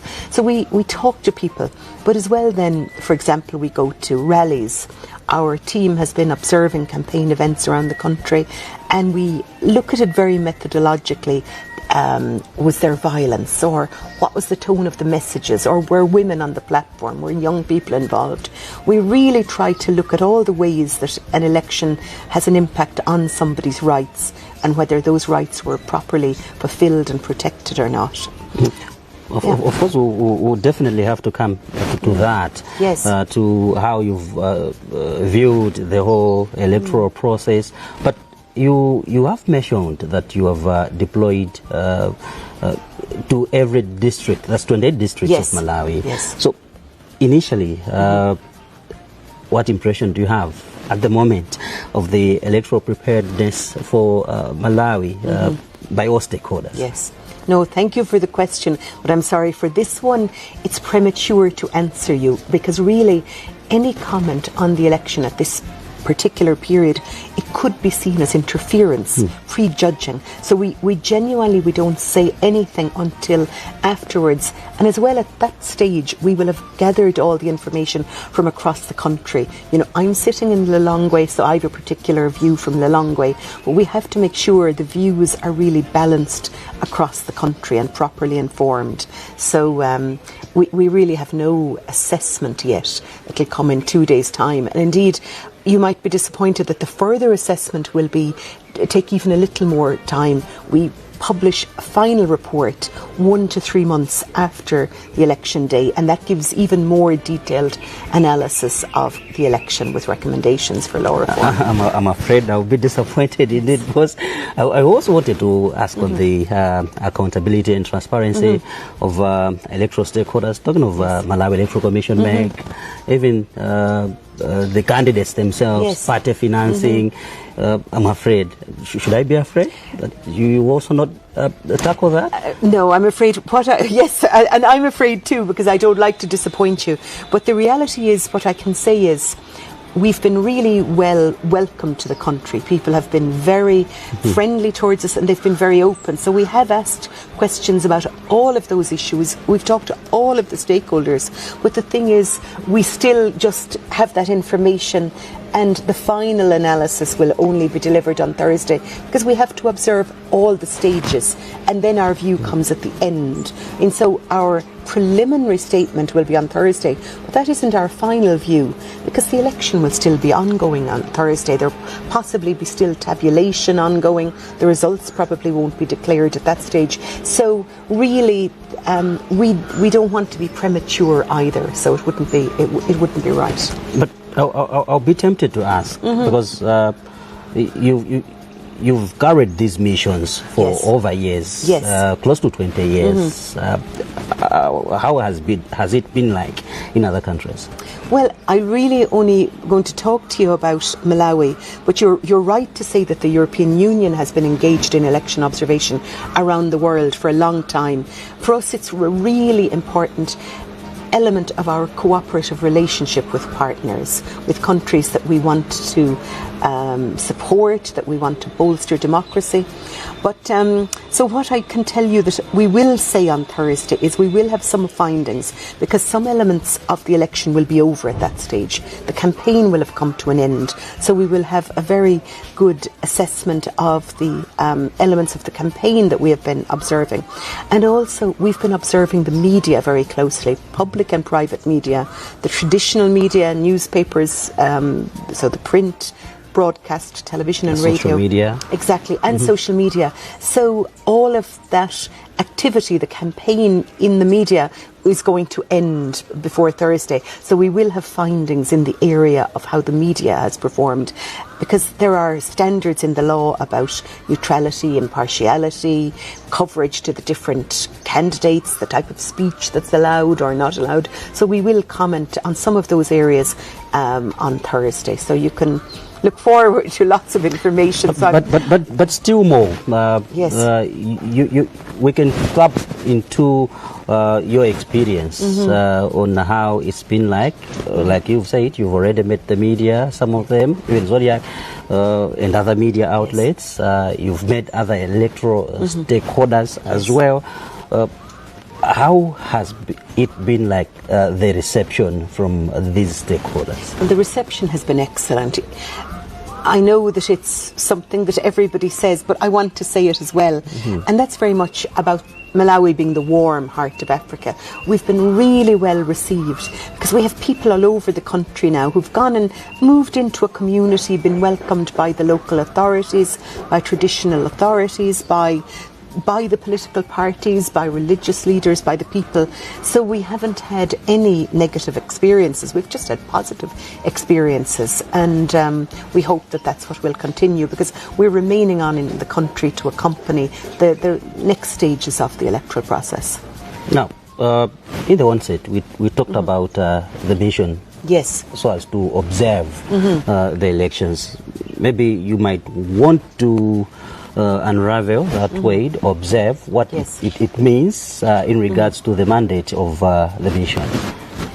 Well, observing, it's a very passive word, I suppose. It's about being on the sidelines, not being involved. If you think of it, the metaphor of a football game, we're certainly not involved in the match. We're not cheering for anybody. We don't mind who wins. We're not interested in results. But similarly, we're not the referee either. So we're not on that playing field at all. We're observing what's happening. And really, we just want to be a supporter for the people of Malawi. We want to support the quality of their democracy and good governance. And I think that's what election observation genuinely is about. Election observation genuinely is about celebrating democracy. Because not every country is lucky enough, not every people, every set of citizens is lucky enough to have a government that they elect by democracy. So this is a country where your leaders are elected democratically. And that's something that we want to celebrate. And really, election observation is about all over the world trying to ensure that democracy continues, because it's all about the promotion of the international standards for democracy and good governance. And it's about guiding whoever invites us to continue along that path of democracy. So in this case, do you have any influence on the outcomes of the elections? Oh, absolutely not.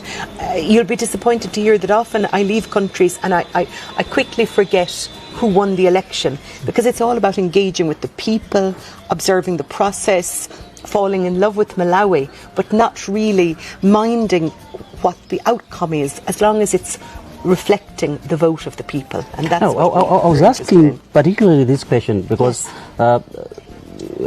disputes might arise in elections, because we're dealing with different people here. Yes. In such circumstances, what do you do as a nation? We observe that as well, because we think that the dispute resolution mechanism or mechanisms are a really important part of the electoral process. They're not separate.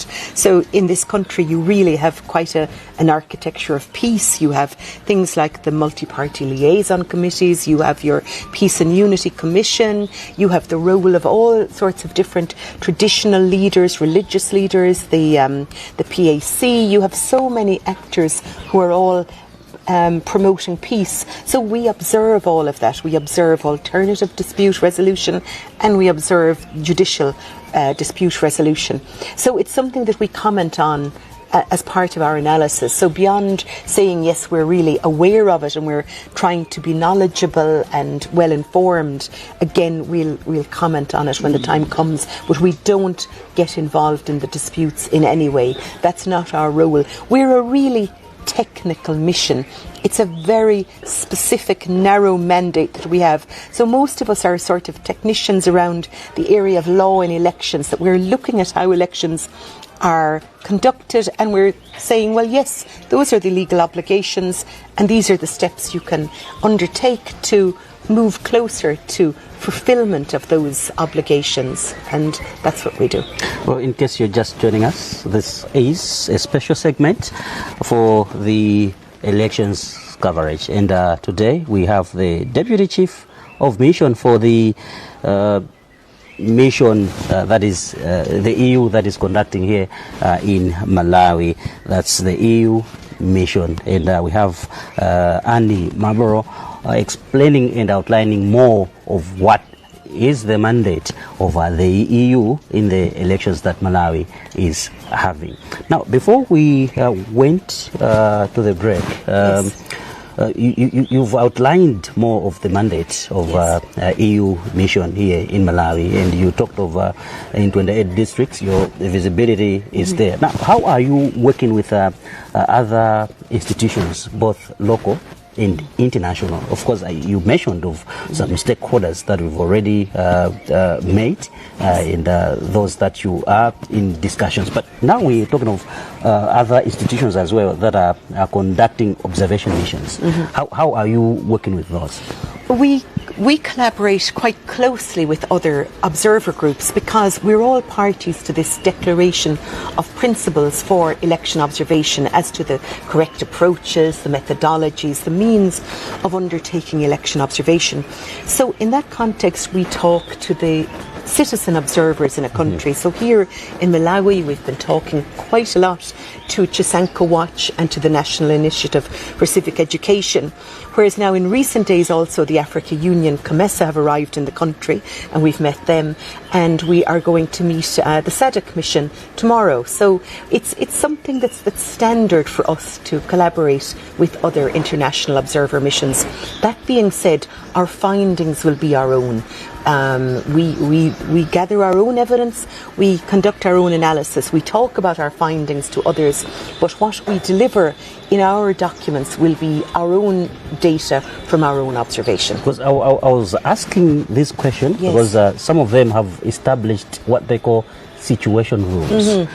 Does the EU mission have that? And if it doesn't, how do you tabulate the findings from the other districts? Well, in a way, the entire country is our situation room, because we have our observers, they're long-term, and they've been deployed around the country now for several weeks. So they are connected to us electronically. They submit reports to us all the time. So every time they go to a rally, they submit a report online, and it arrives here in Lilongwe, and it's shared amongst us all.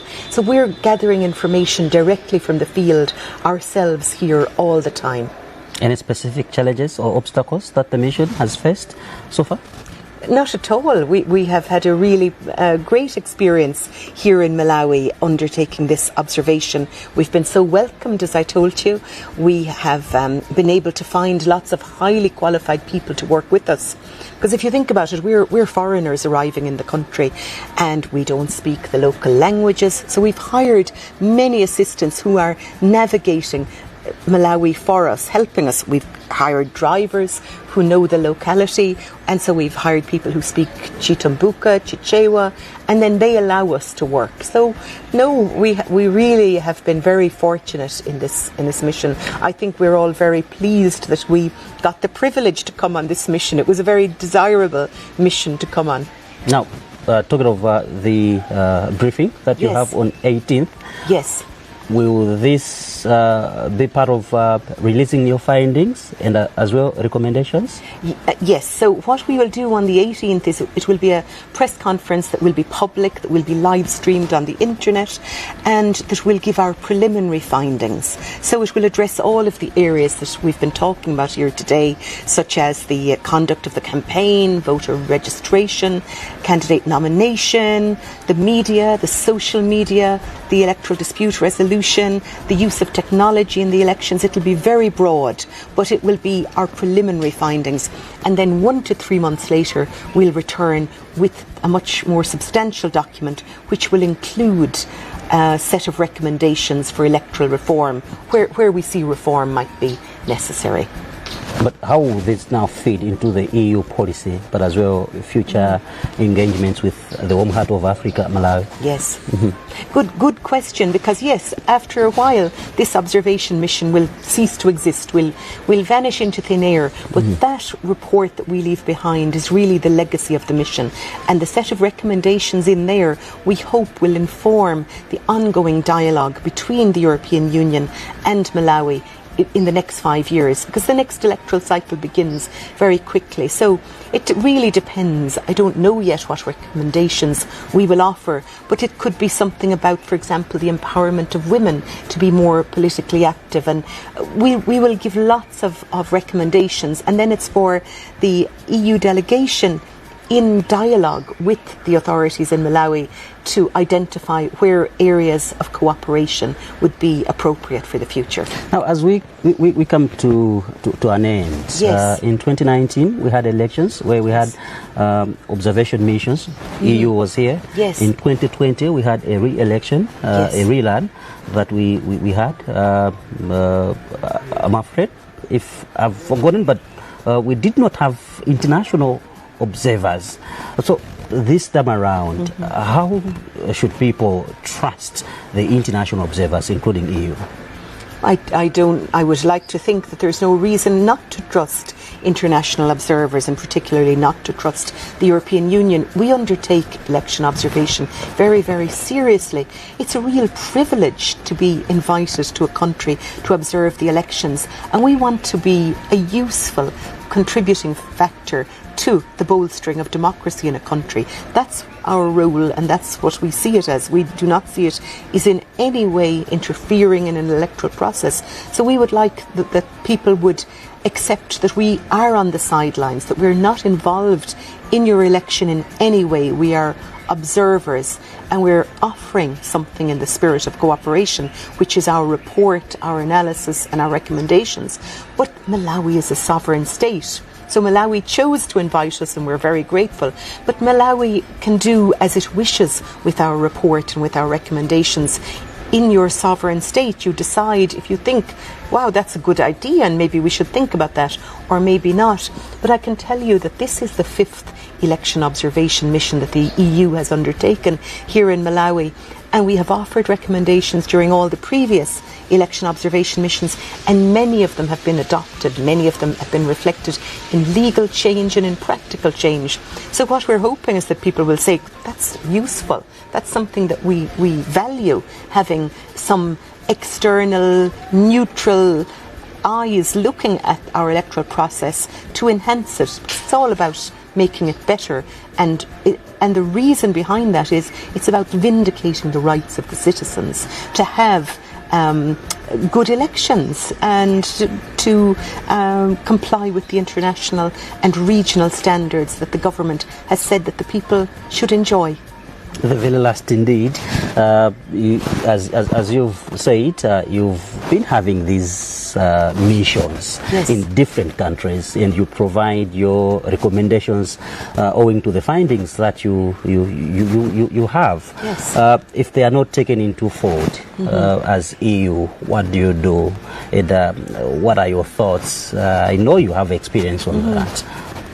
Oh, our thoughts are that it's, as I said, it's a matter of sovereignty. We totally defer to the sovereign will of the state and of the people. So we offer those recommendations, and it's public. They'll be offered to civil society, they'll be offered to the national authorities, they'll be offered to the judiciary, they'll be offered to all of the stakeholders whom we've met, and they will be public. So we like to think we're offering it, but if you choose not to follow any of them, that's fine. Have you met that situation where you've provided recommendations and they're not taken into consideration? I really couldn't say, because we're here today to talk about this election in Malawi. But you've experienced that. As I said, we really are looking forward rather than backwards or comparing with another country, because each country we look at as a specific unit. I mean, I think that's the respect a country deserves. We engage with the country as we find it and not have preconceived ideas because of experiences from elsewhere. It's a really rigorous part of our methodology. Genuinely, we do not compare elections, we do not compare countries. We take each election as we find it and we assess it as we find it. Thank you for joining us in this special edition. Oh, and thank you very much for inviting me, Chisomo. It was a great privilege to be with you. And that's the Deputy Chief Observer for the EU EOM, and that's Annie Maboro. It's been a pleasure that we had the EU to actually outline on what its mandate is all about in this election that we are having on the 16th of September 2025. I should also thank Twime Poki Mangani, the producer, and Linus Medson on the camera. My name is Chisomo Chingwalu. Ngati ma international body observers udindo wawo ndotani mwina kwa amene mwango yatsa kumeneka nema wanu tikukumbutseni kuti tili live kuno ku mzinda wa Lilongwe ku BICC kumene ndithu ndi ku National Tally Center kumene zonse zimene bungwe la MEC likhale ndithu likuchita mu nthawi ya chisankho ino zizichitikira kunoku nde ife tili kuno paja zikachitika timanena ndife zikachitika mumvera kwa ife mwina kungofotokozako Sam popeza amanena mchingerezi akutanthauza kuti udindo wawo kwenikweni ndi wotani ngati ma international community pa zisankho ngati zino za dziko la Malawi. Alongosola bwino ndithu ntchito zawo zimene akugwira makamaka popanga support bungwe la MEC pa chisankho zonsezi zikutsindika kapena kufuna kuonetsetsa kuti chisankho chikhale credible komanso it should be free and fair and very very important different roles that they are playing in that regard. Mitamvera kucheza ndi chisomo komanso tinenena kuti si European Union yokha aliponso ma observers angapo ndithu amene bungwe la MEC lakhala lukumana nawo amenenso akugwira nawo ntchito in this election. You talk of the African Union, yes, COMESA, the African Union. Of course we've got the SAEC as well that are also involved. Kukonjezerapo mabungwe ena ndi ena amene akuthandizira makamaka observation ya chisankho tinamvanso kuti tisanafike chisankho chimenechi ameki analinso ndi nthawi yolandira mina malangizo kuchokera ku mabungwe amenewa munjira zosiyanasiyana zina ndi zina zimene angathe kuchita kuti apangeza makono kuti chisankho chimenechi chikhale chopambana ndithu. Osaiwala kuti it's the 2025 elections live coverage kuno ku BICC komwe ndithu tikufotokoza zinthu zosiyanasiyana komanso kumvako maganizo osiyanasiyana mfundo zosiyanasiyana kuchokera ku mabungwe osiyanasiyana ndi ma responsible stakeholders in these elections. Nde tikunena kuti inuyo mungokhala pamenepo ife tsatane yense tikhale tikupatsilani mwina some mawa lino ukuona ngati atmosphere ikhala yotani chifukwa this is a national thing, this is a national event. Ukuona kuti atmosphere ikhala yotani? Ungoona pa masamba mchezo kuyankhula kwa anthu osiyanasiyana zikuonetsa kuti moto ndi watentha ndicho kwayaka kunyawo pa ground simene pali ngakhale kuti lero anthu kugona kwake situlo lake silikhala ngati la masiku onse chifukwa kuti mamawa ena akhala akulawirira kupita ku ma polling centers kukonzekera kukaponya vote komanso zina mwa zimene akukamba anthu matsamba mchezo kunena kuti akufunisitsa Malawi kuti chisankho chikhale free and fair, chikhale chisankho yokuti tisamve kuti panali zovuta zina ndi zina mawowo Malawi anazo madando kufuna kuti chaka chino madando achepe chifukwa zimene zimapezeka kuti dongosolo limene ameka makonza kuti nthawi imene anazipatsa kuti ayendesere chisankho chija mwina zimazakhala ndi ma complications awiri atatu amene amapangisa kuti mwina mu nthawi imene anthu amayembekezera kuti tikhale tikumva zotsatira mwina pamakhala zosokoneza zina ndi zina ndi kufuna kupewa zimenezo tikudziwa kuti mabungwe osiyanasiyana akugwira ntchito yokuti zimenezi zikachepe ndikukhulupirira kuti Amalawi pamene tafika apa ena ndi ena amati ine koma sindikavota mwina analembetsa koma kukhala ndi chikayiko kuti atuluka akapange vote futo tinali makhamene kukusunga kuti we are told over 7 million people have registered to vote.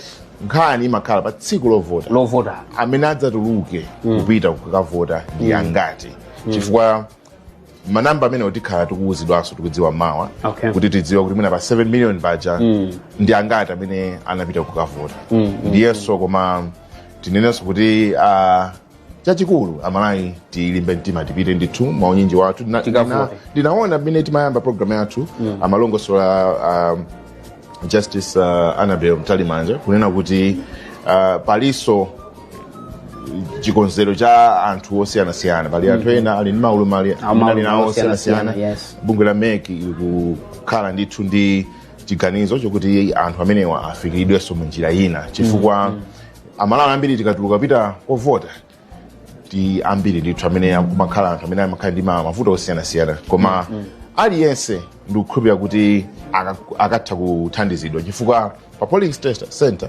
sikuti pali ameke okha pali anthu angapo ndithu osiyanasiyana amene akugwira ntchito kuonetsa kuti Amalawi akapita kuponya vote akathe kuthandizidwa ndiye chifukwa chetu kupatsani maprogramu amenewa komanso live coverage imeneyi ndiyoti tikupatsireni mauthenga amenewa tidziwe kuti tiyembekezere zotani makamaka komanso ndikukhulupirira kuti mwina sunga chikhala chisankho chopambana ndipo I think chimenechi ndi chiyembekezo cha Malawi aliyense pemphero la Malawi aliyense komanso tiyankhule makamaka kwa achinyamata pali gulu la achinyamata limene they talk so much on Facebook they talk so much on X komano now this is the moment we have to talk because when we are talking about elections we're talking about speaking with your vote pali anthu amene amayankhula ya madebate osiyanasiyana masafu osiyanasiyana pamene paja komano okay after we speak all that titatha ndithu kuchita manong'onong'o amene timachitira chifukwa ukudziwa pasamba la mchezo samu pamakhala ndithu nkoke pamakhala ndithu chichewa tingati kukweshana chachinyamata pamakhala ndithu kukana kukweshana komano zonse zija this is where we are towards kuti tikaone kuti kodi kuvotapo kukamba kwake amati pa ground so pano mene wanenera sunga achinyamata ambiri pa masamba a mchezo ndiye amakhala ndithu akuyankhula zambiri komano the real impact in the real election ndiku polling center kuponya vote komanso pali ndondomeko zina zimene anafotokoza ameke nkutheka ena mwina ka certificate kachamatipatsa tikalembetsa kati ena nkutheka nataya ziliponso ndondomeko zimene zilipo nkutheka kuti inuyo munataya certificate koma dzina lanu mu kaundula wa vote lilimo amenewo akuyenera kupitabe akathandizidwa ndithu ndiye mauthenga ena ndi ena amene tikupereka zimenezi zinakambidwanso kuti iyayi kuthekera kulipo tingopita ndithu tikapange vote. Nkhani inaso sunga mwina nkhani ya chitetezo yes. Ndi nkhani imene takhala tikumamva so kwambiri chifukwa ukudziwa pa nthawi imene anthu asonkhana anthu ambiri pamakhala concern ya chitetezo koma kunafotokozedwanso kuti iyayi achilimika kuti akunza ndondomeko zabwino kuti chitetezo mawa ndi chokhwima ndiye anthu asakhale ndi chikayiko kuti tinene kuti ingakhale ife kufika kuno ku BICC sikuti tangolowa kuti yaya asamu iyayilowa anasiriya ma ID athu kusechedwa bwinobwino kunonso chitetezo ndi chokhwima ndithu ndimenenso amatitsimikizirira sungangolowa kuno wachita kabanga anyamata nkhwanikhwani aja acheza nawe bwinobwino. Mwina still coming on international observers, the Electoral Commission Forum for SADC countries observer mission is also here in Malawi, and Chisomo Jingwalu had a talk with head of the missions, Honorable Justice Barnabas Nyamazao, and this is how the discussion went about.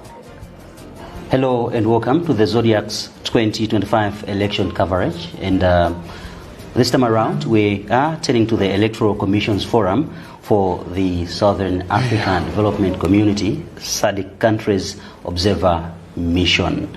Basically, the team brings here in Malawi together election experts, but as well commissioners from across the SADC region.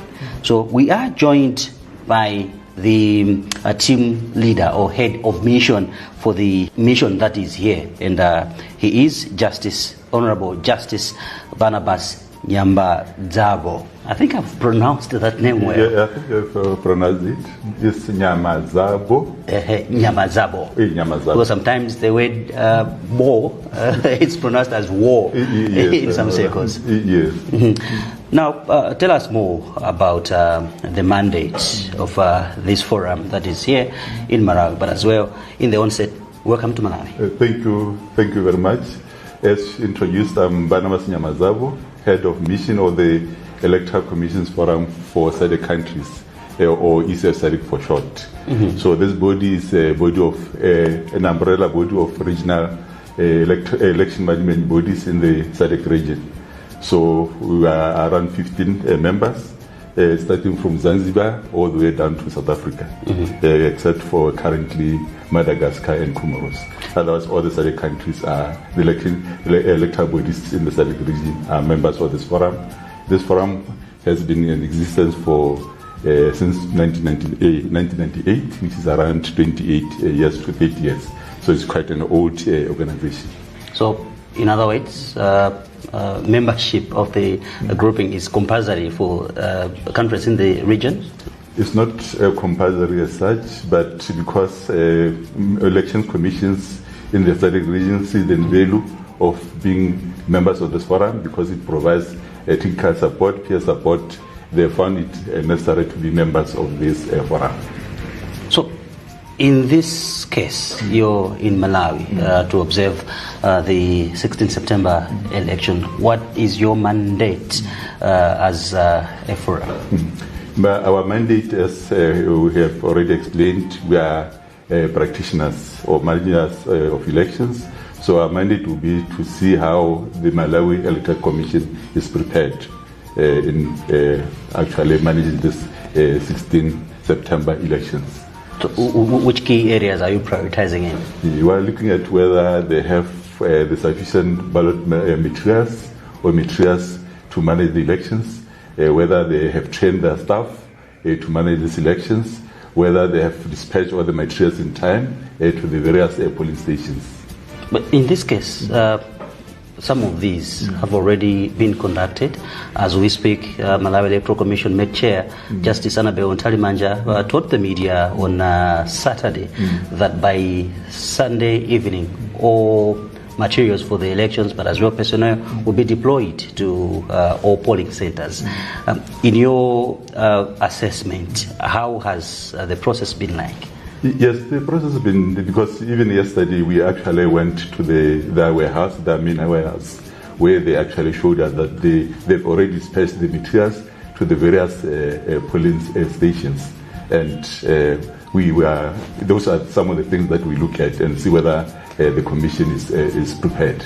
And this morning at the conference at BICC, they actually confirmed to the international observers that they are ready. They've dispersed the materials to the various stations where they are needed. Malawi Electoral Commission is your child. Is your child. Yes, Malawi Electoral Commission is actually a member of this forum. It has been a member of this forum, and currently is also a member of the executive committee of this forum. How prepared is your child to conduct these elections? Yes, we are observers, but on the technical side.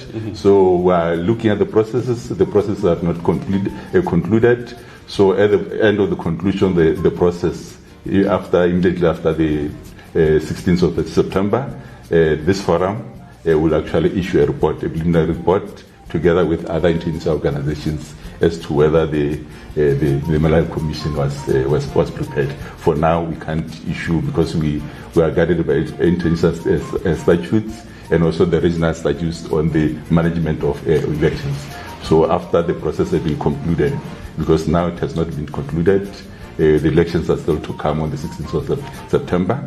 So after the elections have been done, that's when we will be in a position to say whether the commission was prepared or not. For now, it would be premature to say whether the commission is prepared or not. But still more. But actually the commission has told us they are prepared. We have actually met several stakeholders ever since we arrived here, who told us. When was that? We started because we arrived on the 9th of September, and we've been having several stakeholders, both the commission, the police, and other stakeholders who told us, even political parties, who told us that to them, the commission is ready to conduct the elections. So these stakeholders that you're mentioning, how open are they, or were they in your engagement? They were open because we met them alone from other people. Even we met individually with the various political parties that were there, and they were expressed freely their positions regarding the preparedness or readiness of the commission. So generally, the stakeholders were ready. We're happy that the commission is ready to conduct this. I was basically asking this question. I wanted to tie it to issues to do with transparency and accountability, because that's a key aspect of every election. How was that fundamental aspect coming out, and what is your assessment, but as well expectation in regards to that? On that one, on the transparency, accountability, like I said earlier, we are guided by the instruments, the code of conduct, and also the instrument that governs elections in the SADC region, because as you know, SADC has guidance on the conduct of elections. So those will guide us after we have looked at the processes after the 16th, whether those have been conducted in accordance with the instruments that I was talking about. In other words, we'll have to wait up until the elections have been conducted for you to release those findings? Yes. You don't produce preliminary findings? We will be producing preliminary findings on the 18th of September, and then a month or two later, that's when we'll be producing the final report, and that final report is public. So we are going to even share with the media, including Zodiac TV, if they want it. But so that the final one will be public. But how has been the experience like in some of those countries that you've been to before? In what sense? In areas like the ones that you have been observing compared to Malawi scenario? Because when we arrived here, the campaign period was still on and closed yesterday at 6 a.m. and we haven't had any report of any incident during the campaign period. So those are some of the aspects that we look at when we actually assess whether the country is ready to conduct elections, and whether, and also like I said, we met the security agencies. They also assured us that the country is ready on the security side, and we haven't had any incident during the campaign period until yesterday. So at the end of the electoral process, will issue a report which will comment on all these things.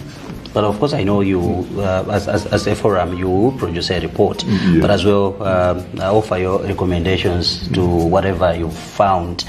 But still more, having observed, like you say, the environment, I would describe it because no pertinent issues have come out in regards to violence and stuff like that. How do you describe that electoral process? Yes, for now, because we haven't had any, because I can't commit myself, because we haven't really received any report. We don't know whether they're there, but we haven't received any report. So the environment, as far as we are concerned for now, is peaceful.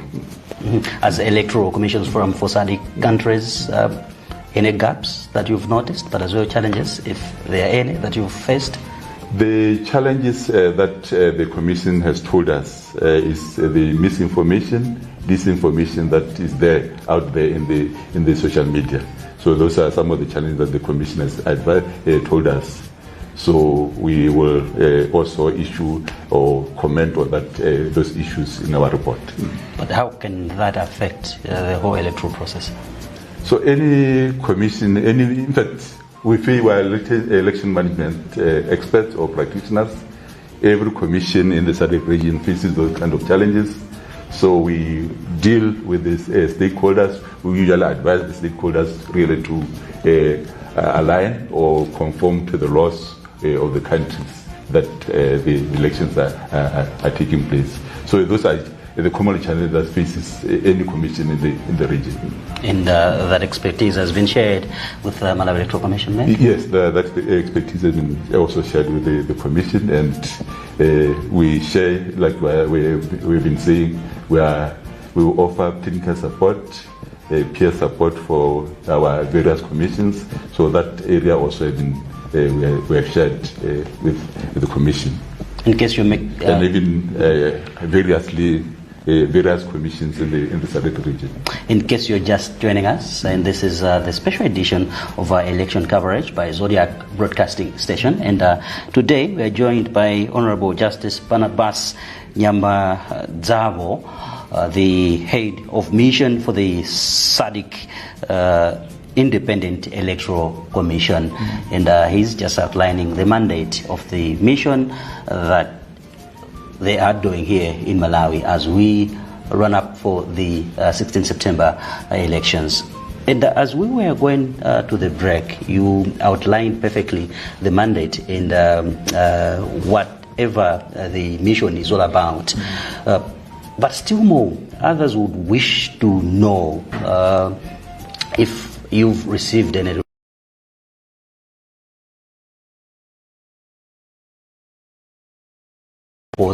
in regards to rights of marginalized, if they have been made or not. On that aspect, how are we faring as a nation? Yes, the commission, like any other commission in the region, faces those kind of challenges, but the commission has actually told us that they have come up with strategies to include the marginalized groups like women, the youth, and people with disabilities in the electoral process. And some of the areas that, or the positives that they told us, was that there are currently people, a certain number of people with disabilities who are going to be running for the elections as candidates, which we believe is a positive. Now, how would you advise Malawi Electoral Commission? I know you've met and you've discussed some of these issues to handle such groups. Like I said, before, during, and after the elections. Like I said, they have come up with strategies of inclusion so that those bodies or those people, marginalized groups, are included. And I've already mentioned people with disabilities, that there are now, some of them are candidates, which is a positive. In other countries, we'll see that there are very few people with disabilities who are candidates in the general elections. So the fact that the Commission has come up with strategies which has made it possible for people with disabilities to be candidates, I think it's a positive. Based on your assessment on the few days that you have been in Malawi. Let's talk about the overall organization and management of this election by your child, Malawi Electoral Commission MEC. How do you assess that? But as well, I know you've been providing expertise, as you've rightly been saying, throughout the whole program. Yes, like I said, the commission has told us they are ready. A large number of stakeholders, they've also told us that the commission is ready. So I will include that after the electoral process, after the 16th, we'll comment on our view or opinion as to whether the commission was ready in our preliminary report and also finally in the final report. That will come after a month or two. On issues to do with electoral disputes, the readiness, but as well electoral disputes. I know some might arise or they might not, but still the preparedness has to be there on resolving those electoral disputes. How do you come in as a forum? As a forum on the disputes, we don't have a mandate on that one, but the commission has told us that they have dispute resolution platforms to deal with disputes, and also obviously the courts that will deal with any disputes. If there are petitions, the courts will deal with those. Those are formal structures in any country, member state, where there are formal structures to deal with the disputes, first with the commission, and then ultimately with the courts. In other words, you're following what Malawi Electoral Commission is saying, because throughout the whole program, you keep on referring to say the commission has told us. You follow the dictates of Malawi Electoral Commission MEC. We don't follow the dictates because we, as observers, we have a code of conduct. Our role is to observe.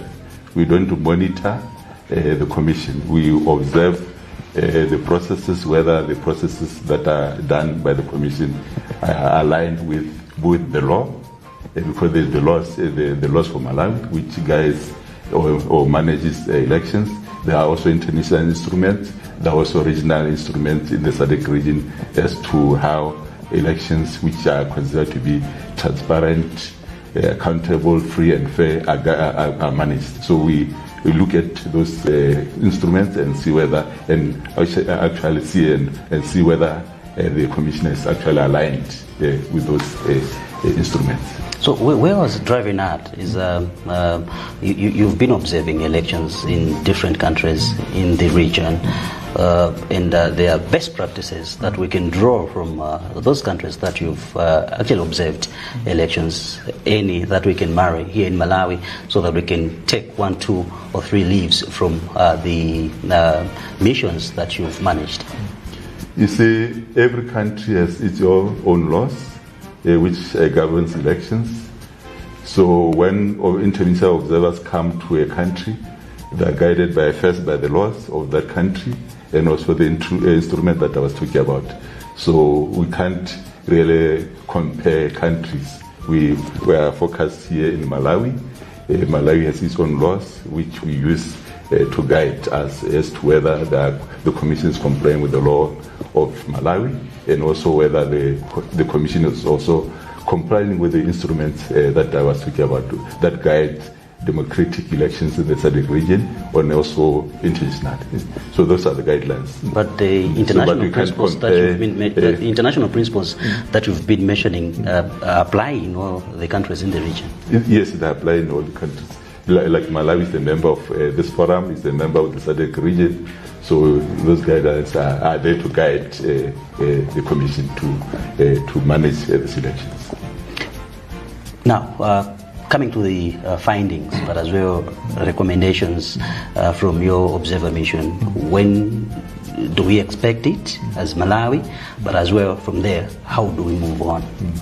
So the recommendations will be shared first with the commission, and then on the 18th, together with other international observer missions, will actually make statements on that, and then finally, after a month or 2, we'll then issue a final report, which, as I mentioned, it will be public.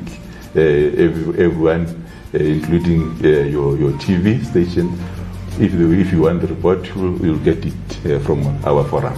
So yes, on how the elections in Malawi were managed. How effective are your recommendations? Our recommendations are effective because, like we said, commissions are members of this forum. So as technical people, when we advise each commission, they listen because they know we are advised by people who actually also manage elections. They know the difficulties, the challenges of managing an election.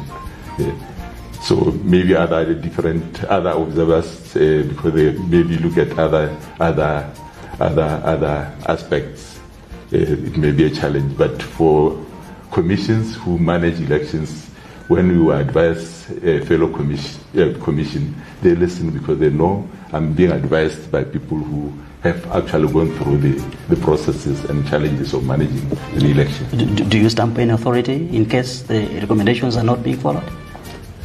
What kind of stamping authority? For instance, there are recommendations that you're providing to Malawi and you see that they are not being followed. How do you deal with that situation?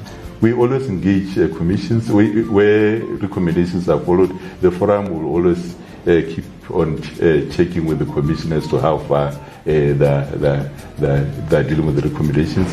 And you should know that some of the recommendations are short-term, some are mid-term, some are long-term, some are things that are beyond the commission itself, like changing of the laws, for example, that will involve Parliament, for example. So it will depend on the schedule of Parliament as to how quick they will maybe amend the law if there's need to amend the law. So we always engage our commissions. So do this form the basis of the policy for the forum, but as well future engagements with the member states that you have been in, in this case for Malawi? Will that form the basis of future engagement? Yes, Malawi Commission is a member of this forum. So because we are commissions, we deal at the commission level. So because we are commissions, which we make recommendations to our fellow commission, they will look and see whether these are administrative, for example, recommendations that they can deal with as a commission. Those are easy. The commission itself can deal with without any engaging any other stakeholder. If it's a recommendation that will need further engagement with other stakeholders outside the commission, I think the commission will also advise the forum as to how far based on those criteria. As we approach the end of this conversation that we are having, what would be your specific message to Malawians as we are in this period, as a member as well of the SADC region and committee? Yes, I would urge the people of Malawi to exercise their right to vote. I would also urge political actors in Malawi to really conduct their activities in terms of the law, so that Malawi will end up having peaceful elections. So I think it was all political actors, everyone, the citizens, to exercise their right to vote. In a nutshell, remind us as well of the mandate of the Election Commissions Forum for SADC countries. The mandate, as I said, is the umbrella body for member commissions of the SADC region. So its mandate is to assess whether commissions in the SADC region are ready to conduct elections. It's a pleasure to have hosted you in this edition. Thank you. Zukoma? Zukom.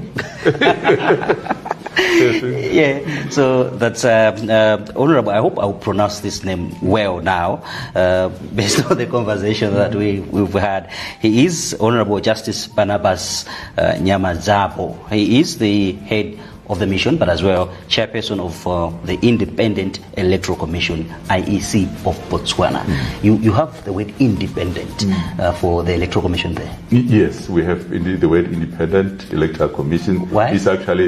It's actually in our constitution, that body, because it shows that all the commission is an independent body which works based on the mandates of the constitution and also the electoral laws of Botswana. No one actually tells us what to do when we manage our elections, so we are independent when we manage elections.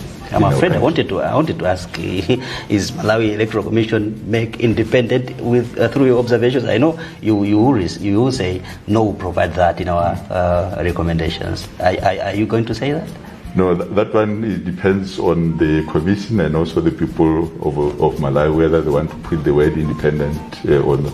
But what matters is whether the commission is independent in inspections. Thank you so much. And they look at the law of the constitution of Malawi and also the statutes. I think it says that. Once again, thank you so much for joining us. Well, and that's also where we part ways with the Zodiac election coverage. And in this segment, we had the head of mission for the Forum for SADC. Many thanks to Twime Mangani, the producer of these editions, but as well Linus Medson on the camera, but as well on the console. My name is Chisomo Chingwalu. It's been a pleasure to have been with you. Bye bye for now. Nyama zavo kucheza ndi Chisomo Chingwalu amenenso ndi mmodzi mwa Electoral Commission ma observers makamaka kuyimirira SADC. Komanso pamene tikupitirira ndi program yathu yapaderadera Elections Coverage 2025 live from Bingu International Conference Center pamene tikuti mawa pa 16 September Malawi akupita kukapanga chisankho. Tikupatsirani ma program imeneyi kuti Malawi muthe kudziwa zina ndi zina zokhudza chisankho chimenechi. Masiku ano sunga anthu amatapena kumaona nkhani zokuti nzabodza. Makamaka pachizungu timati fake news. Ndiye pachisankho chimenechi ndichofunikira kuti anthu atsate chilungamo chenicheni cha mmene chisankho chiyendere. Ife tili pano kupatsirani. Ndipo nchifukwa chake tafika kale kuno timafotokoza kuti chimene tabwerera ndikudzaonetsetsa kuti pamene zikuyamba zonse ifenso tikuyamba nawo, tikupereka step by step kwa Malawi zimene akuyenera kudziwa, zimene akuyenera kumva. Atmosphere yake kuno ndiyosiyana ndi mmene mwina imakhalira atmosphere mu studio ifa kuno ti live mwina pasipo, so anthu ndikukhulupirira kumva timaphokoso zambiri zikuchitika kuno kuti pakutha pa tsiku lino kuti tikamafika mawa tikhali ndithu tikudziwa chenicheni kuti kodi zinthu zikuyenda motani, zinthu zakhala zikupanga unfold moyenerera motani. Ndi kubweretsa ndithu oyankhula osiyanasiyana still for the 2025 elections coverage right here at Bingu International Convention Center kuno kulilongwe. Ndi mmene umafotokozera kuti pa ground timakamba za pa ground kuti kodi pa ground pali bwanji chifukwa mpira ena adanenako kuti ukakhala kunja kuja umakocha akanatera komando pa ground pakumakhala modani. Tingomvanso mwina kuchokera kwa atolankhani athu osiyanasiyana tindi atolankhani tikamakamba za Zodiac ndi atolankhani mbwe dziko lonse ndithu amakhala paliponse amene ndi maso athu kuonetsetsa kuti tifike kwina kulikonse kumene kuchitika china chilichonse chokhudzana ndithu ndi zisankho zimenezi. Ndi pamene mawa Amalawi tikhale ndithu tikukaponya voti yathu kusankha aphungu, kusankha mtsogoleri wa nyumba makamaka mtsogoleri wa dziko lino komanso makansala mwina funso nkumakhala kuti kodi mamembala a nyumba ya malamulo amene wawa aphungu ndati ndeti ndatu ankhana athu ndithu boma lina lilonse amene akhalenso akuti basa zotsatira nkutifotokozera zina mwa zinthu ngati zimenezi. Mwina tiyambe mzanga ndi mtolankhani nzathu Benson Kamonjola amene ndi wakunkhotakota tikufuna angotipatsanso chithunzithunzi cha mmene ndithu kulili kumeneko. Kenako tibwere pano chifukwa ndi zambiri zimene Amalawi akufunika adziwe mawa akamapita nkukavota apange chisankho cha nzeru. That's right. Tikumanena kuti amene mumachita chakumwa mawa kupita muli soba. Amene kuno kuyankhula kwa abusa singanani akumabwereza titumawa amenewa kuti yayi ndikumabwereza kuti mawa mukapita chifukwa kulipo kukadapa kuti kodi ndemwati ndichonge pati ndikukachonga 7 ndekuti simunatikonde simunatipindulire masomu mufunika mukhale muona bwinobwino osakaponyetsa yayi ndikudziwa kuti wina akakuti yayi ineyo kuti ndione bwinobwino ndimafunika kabangayo ndimafunika tsopano tikufuna tichepetse chiwerengero cha amene amanena kuti ma null and void votes. Yes. Ndiye mkhulupirira kuti langizo limenelo lithandiza anthu kuti azikaona bwinobwino. Ndinenenso kuti amene amachita foja wankulu jaka amene andisire pompa. Alikoza kupitirira limenelo chifukwa tu zimene zili zazunguza ubongo zilipo zambiri. Tinenenso apa kuti anthu amene ali maubwezi osakangana lero lino ya tipite mawa ndi a fresh mind komanso mtima wabwino osati ayi ndaona kumayenda kuti mundigulira zovala zokavala kovotera kuti ayi mwatani ari kufunika nsapato yake yokavotera chabwino apa tingomva kuchokera kwa Benson Kamonjola kuchokera ku Nkhotakota kena kuti bwerenso pano. Boma la Nkhotakota lomwe limapezeka mchigawo chapakati cha dziko lino lili ndi chiwerengero cha anthu pafupifupi 395,897 pa anthuwa 172,305 ndomwe analembetsa kuti aponya voti pa zisankho zomwe zichitike pa 16 mwezi uno. Malingana ndi bungwe la MEC lomwe ndilo limayendetsa zisankho, boma la Nkhotakota lili ndi madera aphungu okwana asanu omwe ndi Nkhotakota Central, Nkhotakota Chiya, Nkhotakota Liwaladzi, Nkhotakota Nkhula komanso Nkhotakota Dwangwa. Kudera la Nkhotakota Nkhula anthu okwana 43,394 ndomwe analembetsa kuti aponya voti, pomwe kudera la Nkhotakota Chiya anthu 36,109 ndomwe analembetsa, anthu 41,317 analembetsa ku Nkhotakota Central, pomwe 25,714 analembetsa kudera la Nkhotakota Liwaladzi, pomwe kudera la Nkhotakota Dwangwa anthu 25,965 ndomwe analembetsa malingana ndi bungwe la MEC. Mwa anthu 9 omwe akupikisana pa mpando wa phungu ku nyumba ya malamulo kudera la Nkhotakota Central, apita Mazizi omwe ndi achipani cha MCP akupikisana kwambiri ndi Clement Stambuli ya DPP, komanso akakota Musa Suzana omwe ndoyima paokha, komanso Sylvester Yuba James omwe nawonso ndoyima paokha mwa anthu ena. Kudera la Nkhotakota Chiya Agrezoda Jeffrey omwe nda MCP akupikisana kwambiri ndi Waison Botomani omwe ndoyima paokha, komanso Abison Tom achipani cha DPP mwa anthu ena asanu. Kudera la Nkhotakota Liwaladzi Overstone Kondowe MCP akupikisana kwambiri ndi Alunji Thokozri a DPP komanso anthu ena asanu. Kudera la Nkhotakota Nkhula Askefa Mlongoti Chimoto a MCP akupikisana kwambiri ndi Ayahad Ibrahim Sadala omwe ndoyima paokha komanso anthu ena asanu. Pomwe kudera la Nkhotakota Dwangwa achamaire Dickson Gift omwe akuyimira chipani cha DPP akupikisana kwambiri ndi Dorothy Chironje a MCP komanso anthu ena asanu. Kuchokera kuno ku Nkhotakota malo mwa Zodiac ndine Benson Kamonjola. kuchokera ku Nkhotakota pamenenso tikupitiriza kukupatsirani makamaka kuchokera kwa anthu akhani anthu amene ali maboma osiyanasiyana kutifotokozera makamaka maboma amenewo tsatanitsatane okhuza chisankho limene tikufuna tipite tsopano ku Kasungu Santhe kumene kuli Abubakar Kanjoka kutifotokozera tsopano. patsala maola ochepa chabe kuti Amalawi akaponye voti pa zisankho zapatatu za dziko lonse. Boma la Kasungu lomwe lili ndi zigawo za mipando ya aphungu 11 likuonedwa ngati ndi limodzi mwa madera ofunika kutsatidwa bwino. Malingana ndi zotsatira za bungwe loyendetsa zisankho la Malawi Electoral Commission, mwa anthu 524,649 omwe adali oyenerera kulembetsa mu bomali, 370,686 ndiwo adalembetsa, kuyimirira 67.6% ya ovota oyenerera mbomali. Mwa mipikisano yodziwika bwino, nduna ya zaumoyo akhumbitsa Kandodo Chiponda achipani cha MCP akufuna kubweranso pa mpando wa phungu wa Kasungu South East. Iwo akukumana ndi mpikisano wolimba kuchokera kwa Gordon Chizimba Nsilimba omwe ndi oyima paokha potsatira kugonja zisankho za chibulula za MCP, komanso a Peter Ali Kamange omwe akuyima pasi pa chipani cha People's Party. Nayo nduna ya zachuma a Simplex Cholapanda a MCP akumenya nkhondo yosunga mpando wa phungu wa Kasungu South. Iwo akupikisana ndi Joseph Manguluti komanso a Vasco Tunduwala Chimbalu omwe ndi oyima paokha, kuphatikizapo a Kevin Chisale a chipani cha UTM.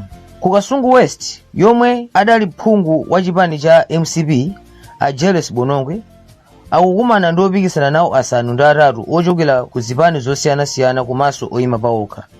izi zikupangitsa kuti mpando ukhale omwe uli ndi mpikisano wakulu kwambiri mderali potsatira kuchuluka kwa mashadowa. Ku chigawo cha Kasungu South West lomwe ndi dera latsopano, Alex Chakwanira Meja nkhalakale Pandale yemwe adali MP kuyambira 2014 mpaka 2019 wabweranso kudzapikisana nawo ngati oyima pa yekha. Iye akupikisana ndi mashado ena asanu ndi mmodzi ochokera zipani zosiyanasiyana ndi ena oyima pa okha. Pa chisankho chatha cha 2019 ndi 2020 Kasungu idali ndi mipando isanu ndi inayi ya aphungu, koma ulendo uno mipandoyi yachuluka kufika pa 11 pambuyo poti awonjezera Kasungu Municipality komanso Kasungu West. Chifukwa cha mbiri yake ngati mphamvu ya MCP komanso chionjezero cha mipando, Kasungu ikuyembekezeka kukhala ndi gawo lofunika kwambiri potsatira zotsatira za chisankho za chaka chino. Kuchokera kuno ku Kasungu Santhe malo mwa Zodiac, ndine Abubakar Kanjoka.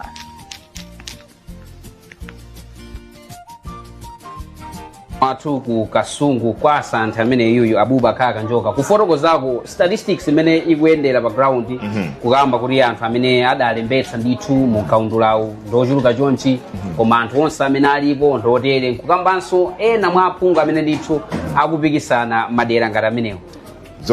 I think kubwerekera mawu anzathu Alex Banda tikozonena kuti kuli mkoke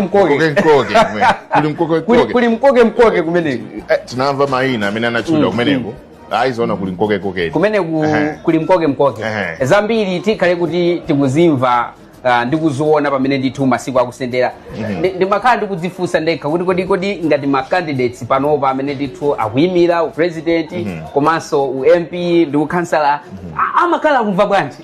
Meneyo ndi funso labwino ndingonena kuti ma stakeholders muchisankho tilipo ndi ambiri including the candidates like, as you have mentioned koma songanani ndikukhulupiraso ngakhale anthu okavota so pano akakaponya voti ndikubwerera ku nyumba pamakhala nthawi imene anthu amakhala akudikira kuti zotsatira zibwere motani kathawi kamene kachaso kamakhala ovota mitima imakhala ili mwamba maganizo bongo makhala kuti ukuwira nde zabwinonso kuti program yomweyi tili ndi zimene zifotokozedweso zokhudza kuti kodi tingakhale bwanji maganizo aungwiro mental health munthawi imeneyi ingakhale chabwino kupitirira Samu ndi kumva kuchokera kwa atolankhani osiyana-siyana atachoka Kasungu Santhe ndipiteno pa Kasungu penipeni timve kuti Wilson Alan Phiri ali ndi uthenga wotani kenako tibwerenso tikuwuzeni kuti kodi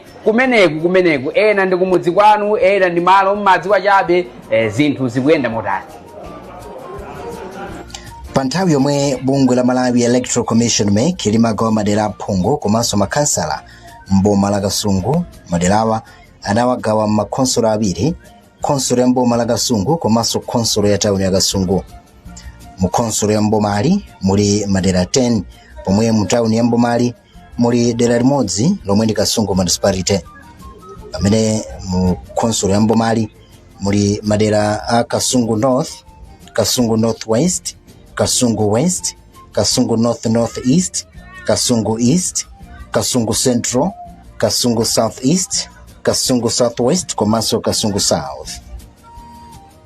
Anthu 344,930 ndomwe analembetsa pansi pa konsolo ya mbomali pomwe anthu 25,509 analembetsa mu tauni ya mbomali.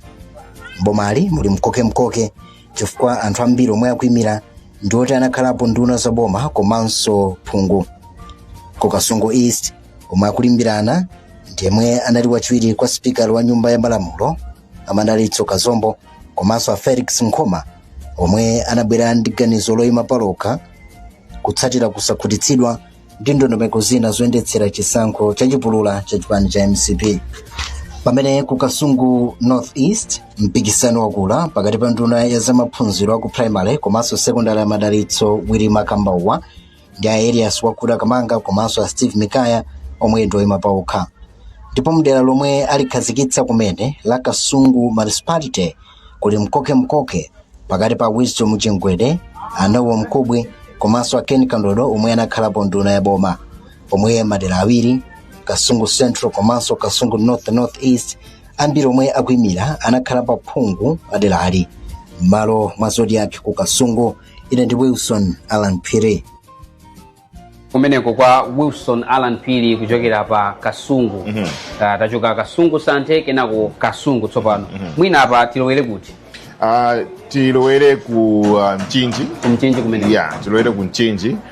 Tiyapatse so Malawi mpata kapena an opportunity kuti adziwe kuti ma candidates ndi ndani kumeneko komanso zina ndi zina zimene atifotokozere Blessings Kang'ombe ku Mchinji.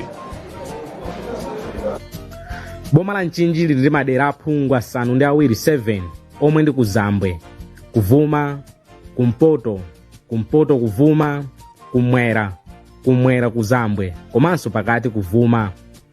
Anthu okwana 252,605 ndi omwe analembetsa kuti aponya voti m'bomalo. Madera monga kuzambwe kwa boma la Mchinji, kumpoto kwa bomalo, kumpoto kuvuma, kumwera, komanso kuvuma kwa boma la Mchinji ndi kumene anthu oyima pa mpando aphungu odziwika apikisane kwambiri. Mwachitsanzo, kumwera kwa boma la Mchinji, Agnes Mkusankhoma chipani cha MCP amene anali phungu kumeneko akupikisana ndi Owen Malijani komanso Amatias Chafunga Makhaza. Amalijani komanso Amakhaza omwe akuyima pawokha anagonja kwa Mkusankhoma pa chisankho cha chipulula ndelalo. Kudera la kuzambwe kwa bomalo, msungichuma wa chipani cha MCP Dr. John Paul akupikisana kwambiri ndi Ali Talanga omwe anagonja pa chisankho cha chipulula cha chipanichi. Kudera la kumpoto kwa boma la Mchinji, yemwe anali phungu kuderalo pansi pa chipani cha MCP Rachel Zulu akupikisana ndi Emmanuel Ghost Mbewe komanso anthu ena omwe anagonja pa chisankho cha chipulula kuderalo. Pamene kudera la kumpoto kuvuma kwa boma la Mchinji, nkhondo li pakati pa mtolankhani Anthony Masamba yemwe akuyimira MCP komanso oyima pawokha a Alex Chitete omwe mbuyomo anakhala kuphungu wa deralo pambali pa anthu ena. Pakadali pano kudera la kuvuma kwa boma la Mchinji, yemwe anali phungu kumeneko a Godfrey Kapalamula a chipani cha MCP apikisana ndi Agoston Mazombwe komanso a Jefferson Luwa omwe akuyima pawokha pambali pa Eren Thokozani Solomon a chipani chotsutsa cha DPP omwe anakhala kuphungu wa deralo zaka zapakati pa 2009 kulekeza 2014. Amazombwe komanso Aluwa anagonja kwa Kapalamula pa chisankho cha chipulula nderalo. Mmene boma la Mchinji zinthu zilili apa tipite kudedza tione kuti kodi Ernest Gama atifotokozera kuti mkoke wa kudedza ukuchitika motani mkoke kumene kudedza kumene chifukwa nyengo yake ndino ndithu imene tikuyembekezera timve zimenezi.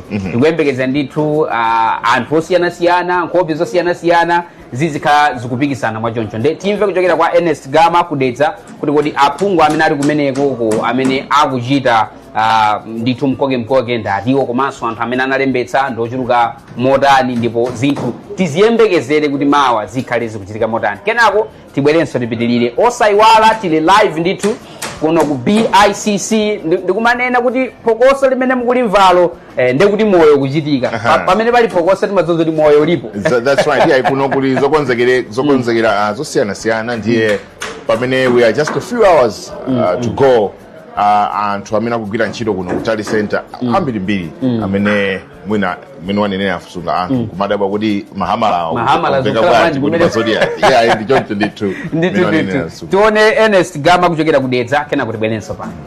Anthu mboma la Dedza ndi okonzeka ukaponya voti pa 16 September pomwe akasankhe mtsogoleri wa dziko, aphungu a nyumba ya malamulo komanso makhansala. Anthu okwana 355,425 ndomwe adalembetsa ndipo akuyembekezeka kuponya voti m'malo okwana 720 omwe akhazikitsidwa m'bomali. Anthu okwanira 47 ndomwe akupikisana pa mpando wauphungu ku madera okwanira 10 omwe ali m'bomali omwe ndi Dedza Boma, Dedza Mayani, Dedza Dzalanyama, Dedza Golomoti komanso Dedza Mtakataka ongotchula pochepa. Mwa ena omwe akupikisana ndi monga nduna yofalitsa nkhani a Moses Kunkuyu, a Joshua Malango, a Zebuloni Chilondola, a Clement Mulombwa komanso a Gerald Kampanikiza. Anthu akuyembekezekanso kukasankha makhansala omwe adzikayimirira madera awo mamitingi osiyanasiyana aboma ndi cholinga chofuna kubweretsa zitukuko m'madera awo. Bungwe loyendetsa chisankho lidalengeza kuti kuponya voti kukamba nthawi ya 6 koloko mmawa ndipo adzatseka nthawi ya 4 koloko madzulo. Iwo ati anthu amene analembetsa koma ziphaso zawo zinasowa adzaloledwa kuponya voti pa tsikuli kamba kuti pakakhala machini omwe akathandize kudziwitsa adindo ngati anthu adalembetsadi ndipo nkuyenera kuti aponye voti. Amalawi akuyembekezera kusankha atsogoleri omwe angapititse dziko lino patsogolo pa nkhani ya chitukuko komanso kusankha atsogoleri omwe atha kugwetsa dziko lino pa nkhani ya zitukuko. Ernest Gama nayenso kutipatsa chithunzithunzi chakudetsa kuti kumene makamaka pa chisankho chimenechi zikuyenda bwanji ku report imene chokera kudetsa. Ndikukonda kuzukuta kwa anyamatawa kuzukuta ndithu kwabwino kudziwa kuti ine ndi wakunkhoma ndi chichewachi ayi ndithu ndi phamwamwa ndikumadakwa kuti okay kuzukuta kumene ndithu akumachita anyamataku kutipatsa chithunzithunzi. Ukakhala ndi chithunzithunzi cha mmene zinthu zilili umadziwa kuti chimene ndikhozotulutsa mwina pamathero pake ndi izi kapena izi ndi mmene zikhozokhalira.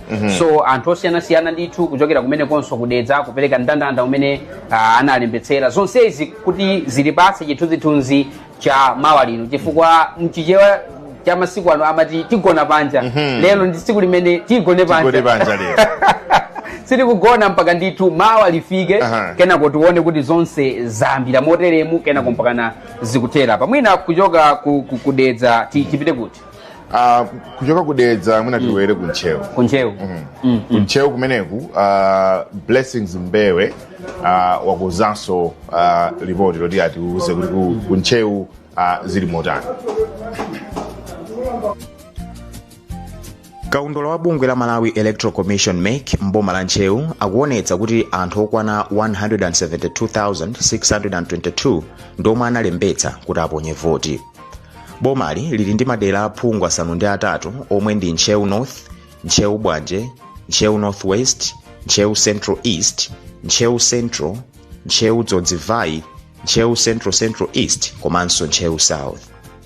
Pakanali pano ena mwa madera omwe akuonetsa kuti kukhale mpikisano ochuluka ndi Nchewu Northwest komwe membala wakale wa chipani cha DPP a Everton Chimulirenji omwe pano akuyimira chipani cha UTM akupikisana ndi a Jane Answer.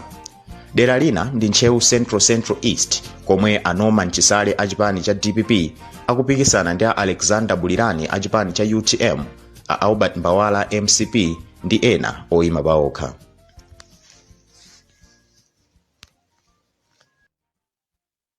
kuzukuta kumene Steve Kalungwe atatipatsire makamaka kuchokera mboma lija la Mneno timve kenakonso tipitiye ndi programu yake. People of Dedza are ready to cast their votes on September 16 when they will elect the country's president, members of parliament and ward councillors. The district has 355,425 registered voters who are expected to cast their ballot in 720 polling stations. In the parliamentary race, 47 candidates will contest across Dedza 10 constituencies, which include Dedza Boma, Dedza Dzalanyama, Dedza Golomoti, Dedza Mayani, and Dedza Ntakataga, among others. Prominent contenders include Minister of Information Moses Kunkuyu, Joshua Malango, Zebron Yilondola, Clement Mlombo, and Jiradi Kampanigiza. Voters will also choose ward councillors who will represent their communities in the council meetings and champion local development. The Malawi Electoral Commission has announced that polling will run from 6 o'clock in the morning to 4 o'clock in the evening.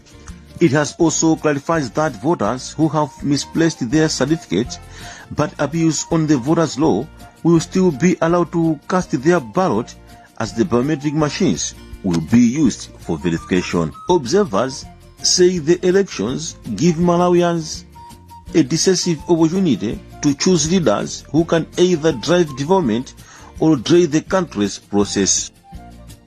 Ameneyo Steve Kalungwe ku Neno kuri fotokozera za mene zilili kuzomba kuti makamaka zili motani.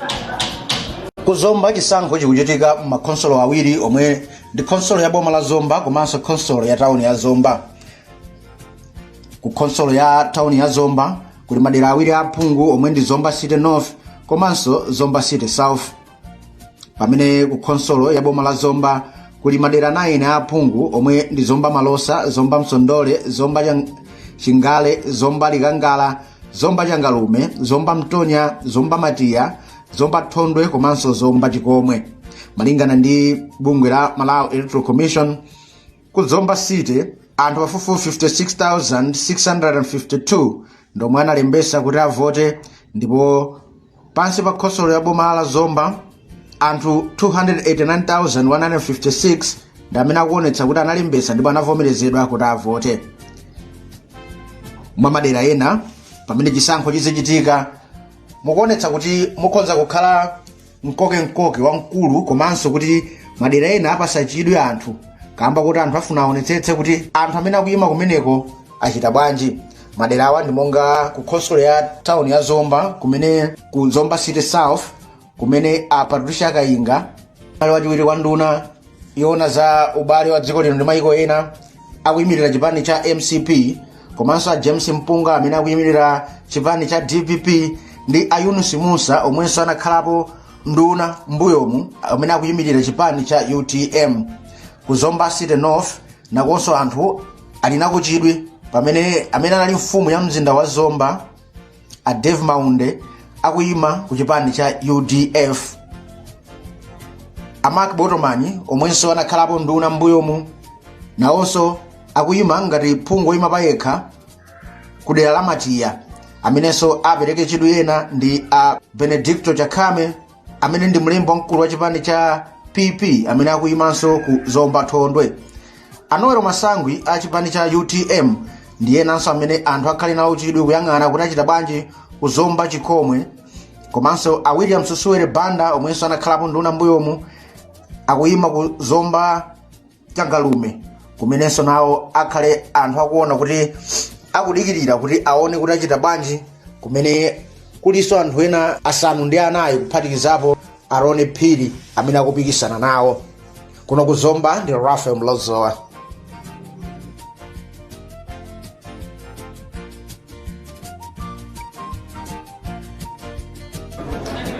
Tikanali kumwera kumweko kuchoka kwa kufotokoza kwa Rafael Mlozowa ku Zomba, bwanji tipite mboma la Mulanje kumene kuti timve kuzukuta kuchokanso kwa Fletcher Chiponda kuti fotokozera tsatane mmene mkoke ulili makamaka mboma la Mulanje.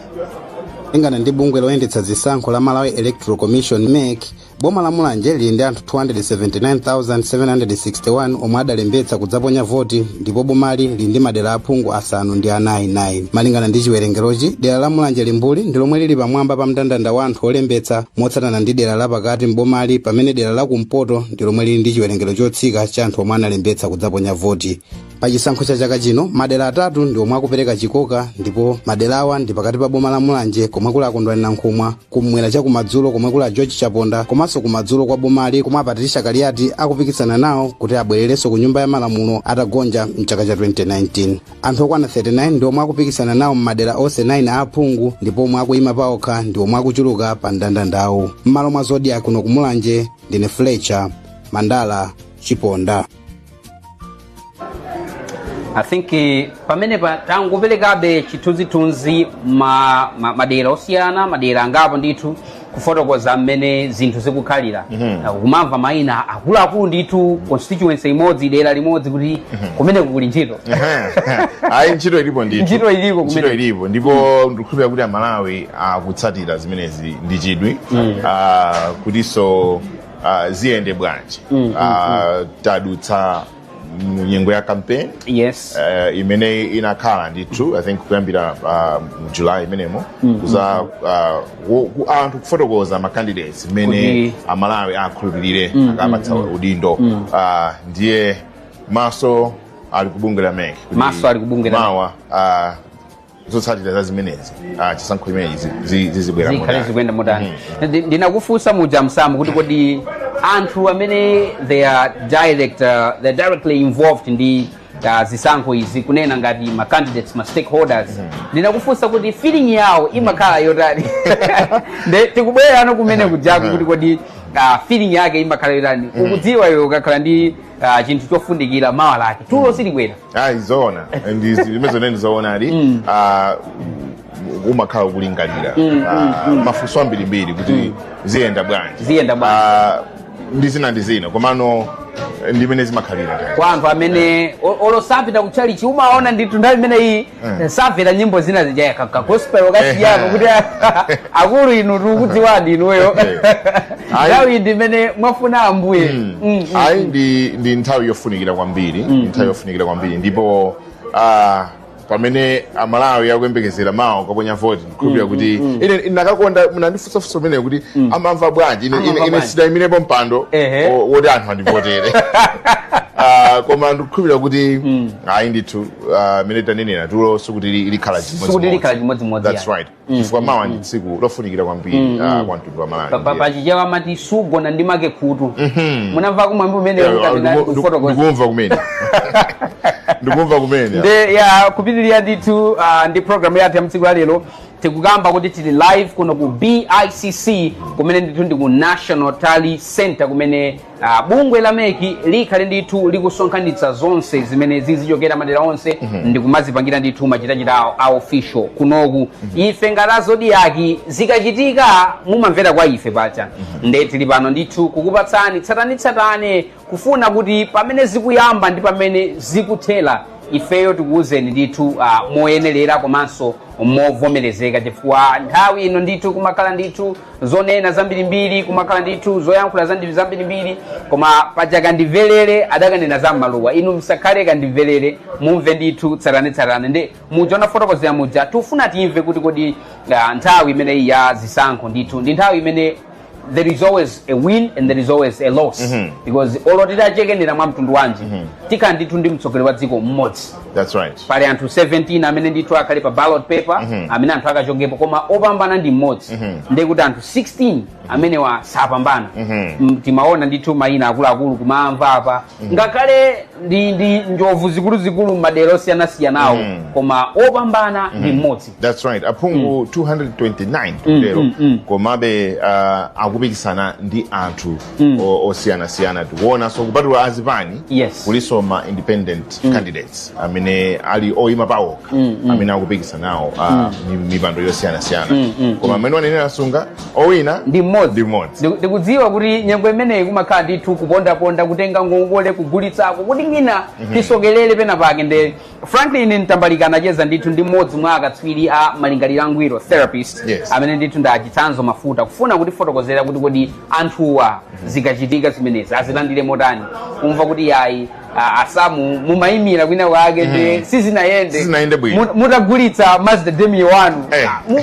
muchilandire motani udatenga soka ngongole ndikubwezana nditsimikizira pa delegate koma pa jama delegate nkhalidwe wawo tikudziwa inu ndine ndi anthu oti amafunika watenga moyenerera ndi tufuna timve kuti kodi kuchokera mwa katswiri amene ndi therapist anthu amene adachite bwino mu zisankho zimene zizi azitenge modani asangalale modani emotionally akhale modani komanso amene sachita bwino chisangalalo kodi kusachita bwino sungakhalenso chisangalalo koma chabwino azitenge modani akamaona anzawo usangalala avomereze modani pamene ena amwe wankaga ena kodi ukakhala kuti suna mwe wankaga umakhala watati opanda mkaga akuti pamene ena akumwa wankaga ena samwa wopanda mkaga kodi zimenezi azitenge modani tikhalenso tikubwera posachedwa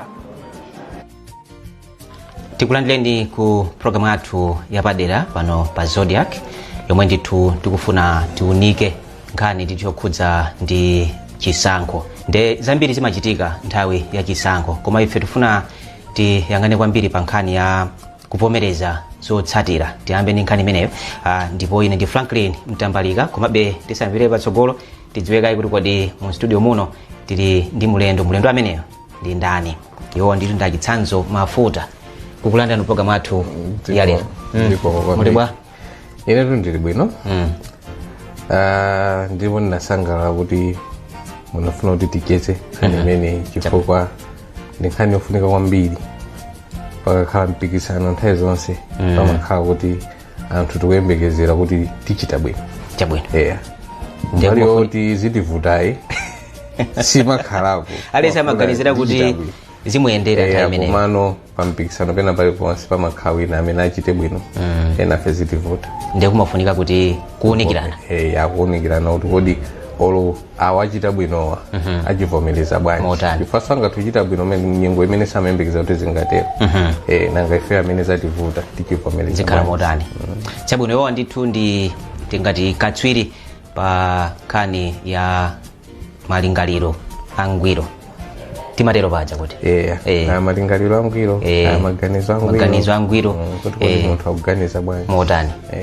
Chabwino timafuna tiyangane pa tsiku limeneli kuti pamene anthu akhala kuganizira kuti achite motani akavota komanso bungwe la MEC lidzakhala likulengeza zotsatira munayamba kale kufotokoza kuti timakhala ndi ziyembekezo zosiyanasiyana koma zimenezi zimakhudza ndithu malingaliro angwiro. Mwina uthenga umene tingamawapatsa Amalawi pakali pano ndi otani pa nkhani imeneyi? Nkhani yakulu imene Amalawi ena kuti azindikire ndi yotere pamoyo pamakhala anthu timapanga zisankho tiwalekonso levini zisankho izizi tikupanga za dzikoze timapanga zisankho zosiyanasiyana tsiku lina lililonse. Lero ndidya chani, tidyere nsima kandi ndi ozanji, mwana apite sukulu iti, ayi mwana atafuna kamba afuna chani. Zonsezo ndi zisankho zimene timakhala anthu tikupanga tsiku ndi tsiku. Ndiye munyengo ngati iyi tikufikayi tikukhalanso anthu ndi maganizo ambirimbiri kunena kuti chabwino tufuna tisinthe tikuyang'ana president tikuyang'ana kaya aphungu tikuyang'ana makhansala. Tufuna kaya tivote ndani ndiki nthu chimene mbali ya tsiku ndi tsiku imene timapanga kumanyengo iyi akhangati yoyikika chifukwa timavota pakapita zaka zingapo. So timavota daily kutengera nkhani ya mayendetsedwe a dziko eti timapanga pakapita zaka zingapo. So ndi chinthupe cholemera kwa munthu iwe kuyambira amene ukuvotawe chifukwa sinangakune manifesto osiyanasiyana awa anabwera ndi nkhani zawo abwera ndi nkhani zawo akunena chani anena isi anena isi. Ineyo ndimakonda ndani fa ndingathokonda munthu ndingathokonda chipani ndingathokonda chifoti anthu akunena tikonde chakuti mfundo ndi zinthu zambiri zimene nchifukwa anthu timadziwa kuti zimene inu mungakonde pa chinthu chomwecho ine ndizikuwuzani nkhani ina koma chinthu chomwecho ndi munyengonso ngati iyi ndiyovuta kwambiri kuti kumakhala kusinkhasinkha ndifuna ndipange chani nanga munthu wake amene tifuna timvotere. Imene ndi mbali ya anthu ndiye palinso gawo lina la ene ake amene ngati andali tsopano. Chabwino nayenso ali ndi zinthu zambirimbiri chifukwa muone zisankho zisoti tutangwamba panopo zinambira kuma primaries kukonzekeredwa kunambika kale kuma primaries kuti ayimire chipani chimene alicho ena amene aona kuti iya zipani zimene zikundikana ndipanga bwanji ndikayima pandekha ena anambira kuyambira kwenikweni kuti ndidzema pandekha ena imapokha chifukwa nenso zinavuta kuma primaries akafika poti wandifuna ntemirirabe anthu andisankhe. So ndi nkhani beyonena kuti tsiku lina lilonse imasokoneza adi imene anthu tikuganizira chifukwa soti ndi miyendoto chisankho si miyendoto chisankho si manjawo amachita kuwuzidwanso ndimene waganizira mmutu kuti chonga pakuti chisankho ndi chiganizo tikanena choncho nkhani ndi chiganizo osati kuti uchonga chani koma kuti uchongeko unauzidwa maganizo achokera pati ndipangeza kuti so chisankho ndi maganizo athu umene kuti kodi nditani ndi moyo wanga nditani ndimene zinthu ndisankhe mwa mtundu wake. Chabwino ndi zisankho zimenezi zimakhudza bwanji kaganizidwe ka anthu? Nyengo ya chisankho nthawi zambiri ndanena kale tsiku lililonse timapanga zisankho zosiyanasiyana koma munyengo ngati iyo umamba kuyang'ana kuti ndi zinthu zimene tipange zaka 5 zikubwerazi si chinthu chimene chikhale ukapanga kuti chikhala ndi kukukhudza kwa lero lokha ngati mene ndinenera kuti kupeza ndiwo ndi za lero tidya mawa tiwa tikadya bonongwe kachani tisintha choncho koma chikakhala ngati chisankho cha dziko timakhala kuti period imene inayikidwa nyengo inayikidwayo ndikuti ndi zaka 5 ndikuti chimene ndikuyenera kupanga lero zitenga zaka 5 chiganizo imenecho chisanasithidwe. Ndi pamene pamakhala kuti anthu tikukhala kuti tikuyenera kuganiza bwinobwino. Ndiyeno chifukwa kuti tikufuna kusintha chinthu kupanga ganizo limene mu zaka 5 ino tikhale tikukhazikikapo zimabweretsa mpungwepungwe mu mtimamo. Kodi ndikapanga chiganizo ichi chisinalakwitse chifukwa nthawi yodikira kuti tidzasinthenso zinthu silero. Izi ndikapanga ndikupanga zoti zikundikomera mmene ndimaganizira muja kapena ndangopanga mokomera ine ndekha.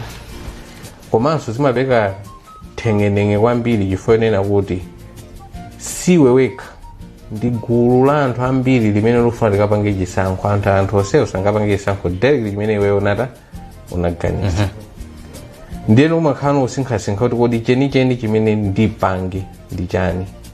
Ndifake ndonena kuti nthawi zambiri munyengo ngati iyi imakhala ngati yowawitsa chifukwa kuti chimene anthu timaganiza palibe anapita kuchisankho kuti tikukaluza.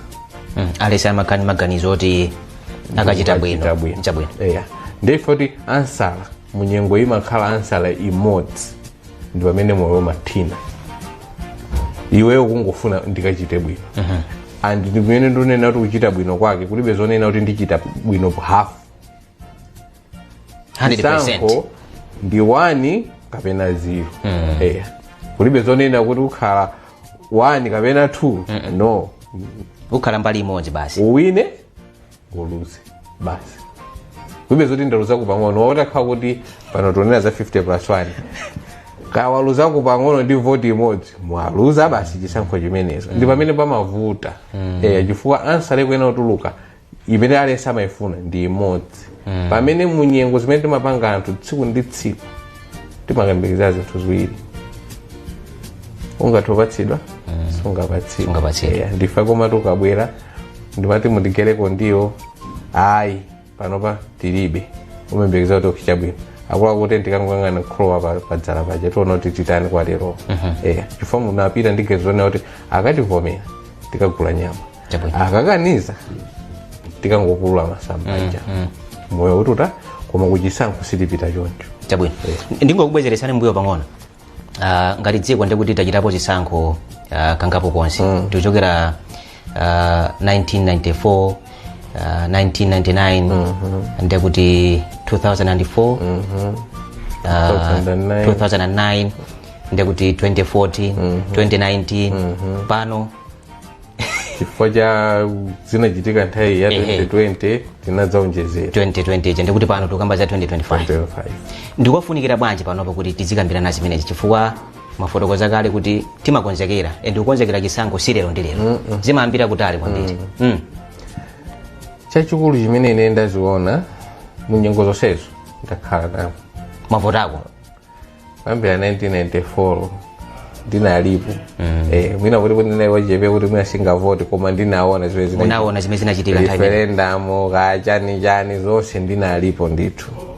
Ndimene tunena kuti chimene chakhala chikuvuta anthu kwambiri nyengo zonsezi timakhala ndi ganizo limodzi. Chabwino. Tufuna tichite bwino. Koma tikanena kuti anthu tikukonzekera olo kuti pakachitika chinthu ndikubwezeni pang'ono kuti munthu amatanga pakachitika zinthu. Pakachitika zinthu pali zinthu ziwiri so zimene chimachitika. Tekeze kandi pakhomo pachitika voto lokuti mwana kunena kuti ndilibe fizi. Andibweza ku sukulu. Akubweza ku sukulu. Ungathe kukwiya mwina kumulatira mwana uja chifukwa kuti mwina ukudziwa kuti ndalama mwina munapereka yasokonezeka. Koma mkwiyo uja ndi umene ukupangisa chifukwa kuti ukungotengera nkhaniyo ndi mkwiyo osati kutengera kuti fizi imayina kukonzekeredwa bwanji. Mbali ina timanena kuti muchizungu iyo ndingati reaction umaphatikiza ndimene ukumvera mu mtima. Mbali ina imakhala muchizungu timati kupanga respond imene umayenera ukhale kuti unakonzekera. Ndikuti tekeze panopa sukulu ikatsekulilidwa masukulu ena amatha kunena kuti mupereke half ndoti makolo ambiri tikukonzekera kukapereka cha hafu sindikwiyanso chifukwa ndinakonzekera ndinamba kalekale kumwe kuti September kwamatsekulira mwana afuna school fees kuja kwanatuza kuti hafu ndiye notekeza kuti angonena ku sukulu kuja kuti ukunama ife tifuna yonse ndikuti akusokoneza ndikwiya ndipita ndikalalata chifukwa sindinakonzekera ziti zimenezo ndiyeno tikalowa munyengo iyi yachisankholi chikuchitika ndi chani anthu tikuyenera kukonzekera poyambirira kweni chisankhochi tingatukachita bwino tingatosachita bwino kodi tikadzakhala kuti tachita bwino tidzapange chani kuchita bwino sikutukwana anthu kuchita bwino sikunde kuti mulalate kamutanitani mwachita bwino mwana ndi mfundo zabwino kukonzekerani fa mene mwachita bwino mu ntchito ono ilipo sitinachite bwino tikonzekereso kuti tikakhala sitinachite bwino titani kuliso ntchito chabwino sinakati zabwera chisankho china tikuyenanso tigwireno ntchito imene yokonzekera kuti chisankho cha tsogolo kuno tidzachite bwino komana anthu nchifukwa keno timapezeka kuti panopa timapeza kuti tikutulutsa zinthu zambiri kunyengerera anthu chifukwa chani sitinkakonzekera kuti nthawi ija tinavutika sitinawina ija tinakangopinda manja kumadikira chisankho cha ulendo wina nkudzapanga kampeni ifoti atani atsekulira kampeni koma nkhati sitinachite bwino tikuyenera kukonzekera umapangaso kampeni mkati mwa ndimemo ikamadzafika nthawi ine inopanga kampeni akhala kuti anthu akukudziwani kuli chakuti ndi nkhani ndikukonzekera mbali zonse uchivomereze tachita bwino uchivomereze sitinachite bwino chifukwa mbali zonsezo kuli ntchito yotigwiridwe anthu ena akuti nthawi imeneyi amakhala ndi mantha ena nkhawa kumene ngati katswiri omalingalira angwiro mugwirizana nazo kwambiri ndipo ndinasangalala kunena kuti ndayitanidwa kuti tidzakambe nkhani kuno chifukwa chani mmene ndanenera kuyambirira kumwecho kuti nyengo iyi imakhala yowawitsa komanso anthu sakugona chifukwa akuti akaganiza itha bwanji voti imeneyi itha bwanji chifukwa umathatu munthu ukalowa kuti ndikukapanga nawo mpikisano koma mathu mazidzi wasowekha kuti mpikisano ndungoyamba izizi iyi ndangoyamba masilinga imali umafuna kudzikonzekeretsa ukonzekere bwinobwino ndiyeno mu mtimamo kumakhala kuti uli pakati mpakati zitheka kuganizira kokhako kumakupangitsa kunena kuti zinthu zoti ugone zimamba kuchepa chifukwa kuyenda kuganiza kuti tactic yokuti ndikamuuze munthu kuti adzandivotere uja ndimuuze kuti chani ife yonse lamene tikuvotanso kulibenso kugona chifukwa ndoti umakhala lero ndikumva nino mundiuza kuti ya koma chikuoneka ngati chipani chakuti ndizikutheka mama mundiuza kuti kumakandilitowa kuti zikukhala ngati zikutheka ndoti mwandisokoneza ndoti ndiyambeso fufuza kuti kuti ayiwa chamanena chani aona chani pamene ineyo ndinapanga kale chisankho kuti sindikavota choncho mwandibalalitsa nditero ndituluka panja ndikapitaso munthu inaso onenaso zina kuti anthu aonena chani wina yakunenayo ndizokhuza naso chipani china imene ino sunachitchuleso ndiyeni ziti sopano ndino pene papa afuna ndine kuti nditani olonyengo ne ya social media upezeka kuti werenga peji akulemba zina mwina zosakusangalatsa nkhani yomweyo statement imene kaya munthu ayankhula kapa msonkhano anthu ayinena ka 1000 udabuda koma ine imene ndamvera muja ndizizi anthu akunena izizizi mwina tiyangane chitsogoloso pano kuti nthawi ndi imeneyi anthu amakhala ngati ali paize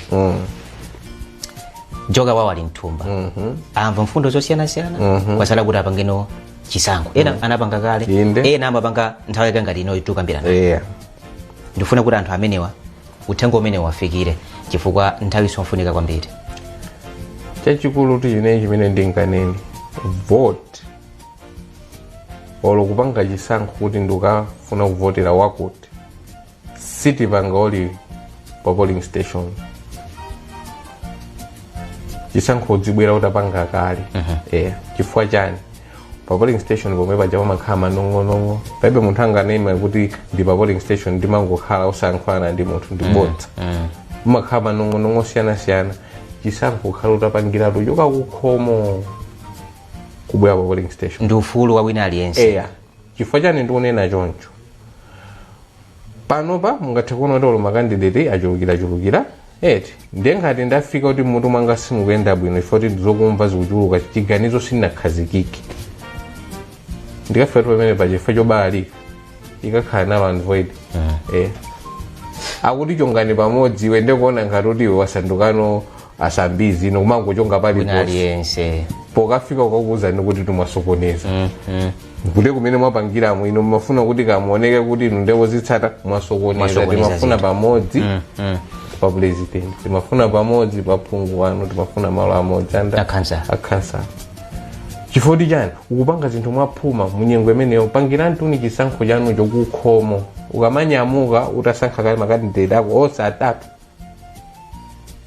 MP ndikasankha wakuti kansala ndisankha wakuti president ndisankha wakuti ukamafika pene pajapo diso lako osayang'ananso zinthu zina unguyang'ana pati ndimene ukudziwira iweyomo chifukwa ballot paper icho udzikangoonano zimene ufuna kuona iweyo koma kupita utabalalika sukudziwa chimene ufuna kupanga ballot paper sumaona zimenezo ukaononga zinthu uononga zinthu ndi zimene tikunena kuti bwepizoti anthu amene munena kuvota bwinobwino paipi chimene tapanga mavoti osokonekera ambirimbiri komanso kuonjezera pamene popo ngati wapanga chisankho ukonzekereso kuvomereza kuti kandidate wako zingathe kuchita bwino olosachita bwino ndemwati chitatha chisankho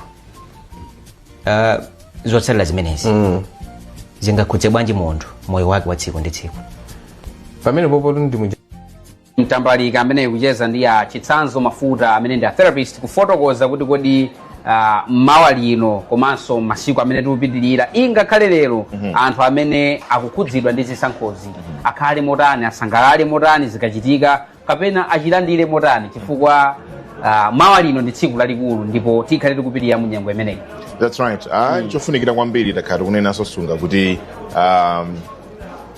mental health imakhala affected mu critical time ngati mene ililinga ino ngati nthawi ya chisankho. Very very important message komanso ndikhulupirira kuti amene akutionera amene akutimvera achilandira bwino ndithu mina uthenga amene kuchokera kwa chitsanzo mafuta kucheza ndi Franklin komano so chisankho kawiri anthu tinanena kale mkati mwa program yathu iyi mitima imakhala ili mwamba kufunsa mafunso ambirimbiri kuti zikuyenda bwanji kuzenda bwanji komano tikuyenera kukhala anthu odekha chifukwa chinthu china chimene chimakhala mwina kuti chosakhala bwino kupeza kuti kukumveka mipungwepungwe ndi ziwawa zosiyanasiyana chifukwa chakuti anthu ena mwina akuzitengera mwina munjira ina sizikhala bwino bata ndi mtendere komanso kukhala anthu odekha pamene process yonse ikuchitika ndikofunika kwambiri.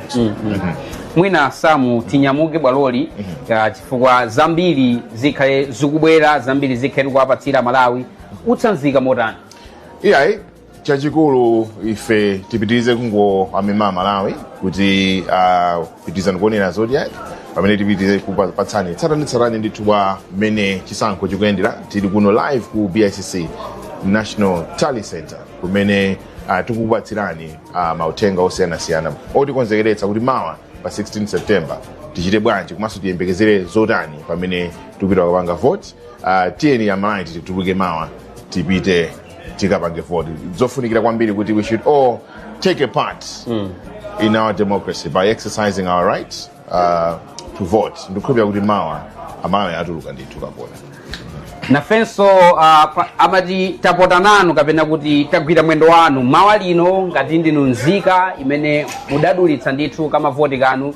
Mawa ndi tsiku lopanga chiganizo kuti kodi chinthuchi chiyende motani, chinthuchi chipite kutiko, chinthuchi chikakhale motani. Tsogolo lija mmafuna lija lili mu chiphaso chanu chimene mawa lino mukhoza kupita ndithu kukavota. Osati yayi I'm not a morning person, ayi ndithu mawa lokha masiku 360 something apa chaka tiyeni mawa lokha ndithu tidzuke mwaunyinji tipite mwaunyinji zina tizikazonera konko tikakakona ndi toothbrush m'manja sitikakufunsani zambiri tikadziwa zoti awa ndithu ali muzimenezi. Tikakuonani muli ndi blanket imene tikumvetsetsani kuti ayi lero loka tsiku lovota tikhale tikumvetsetsani ndithu ndi mmene mutachitire. Ine dzina langa ndi Sunganani Siriya, tiyamikire ndithu amene anali pakali kuthamanga kuti tikupatsireni zimenezi. Osayiwala tili live ndithu kuno ku mzinda wa Lilongwe ku BICC kumene tikhale tikukupatsani tsatanetsatane wa mmene zonse zikhale zikupitirira mu nyengo imeneyi. Koma kuchokera kwa ine Sunganani Siriya komanso timu yonse mwakoma nonse.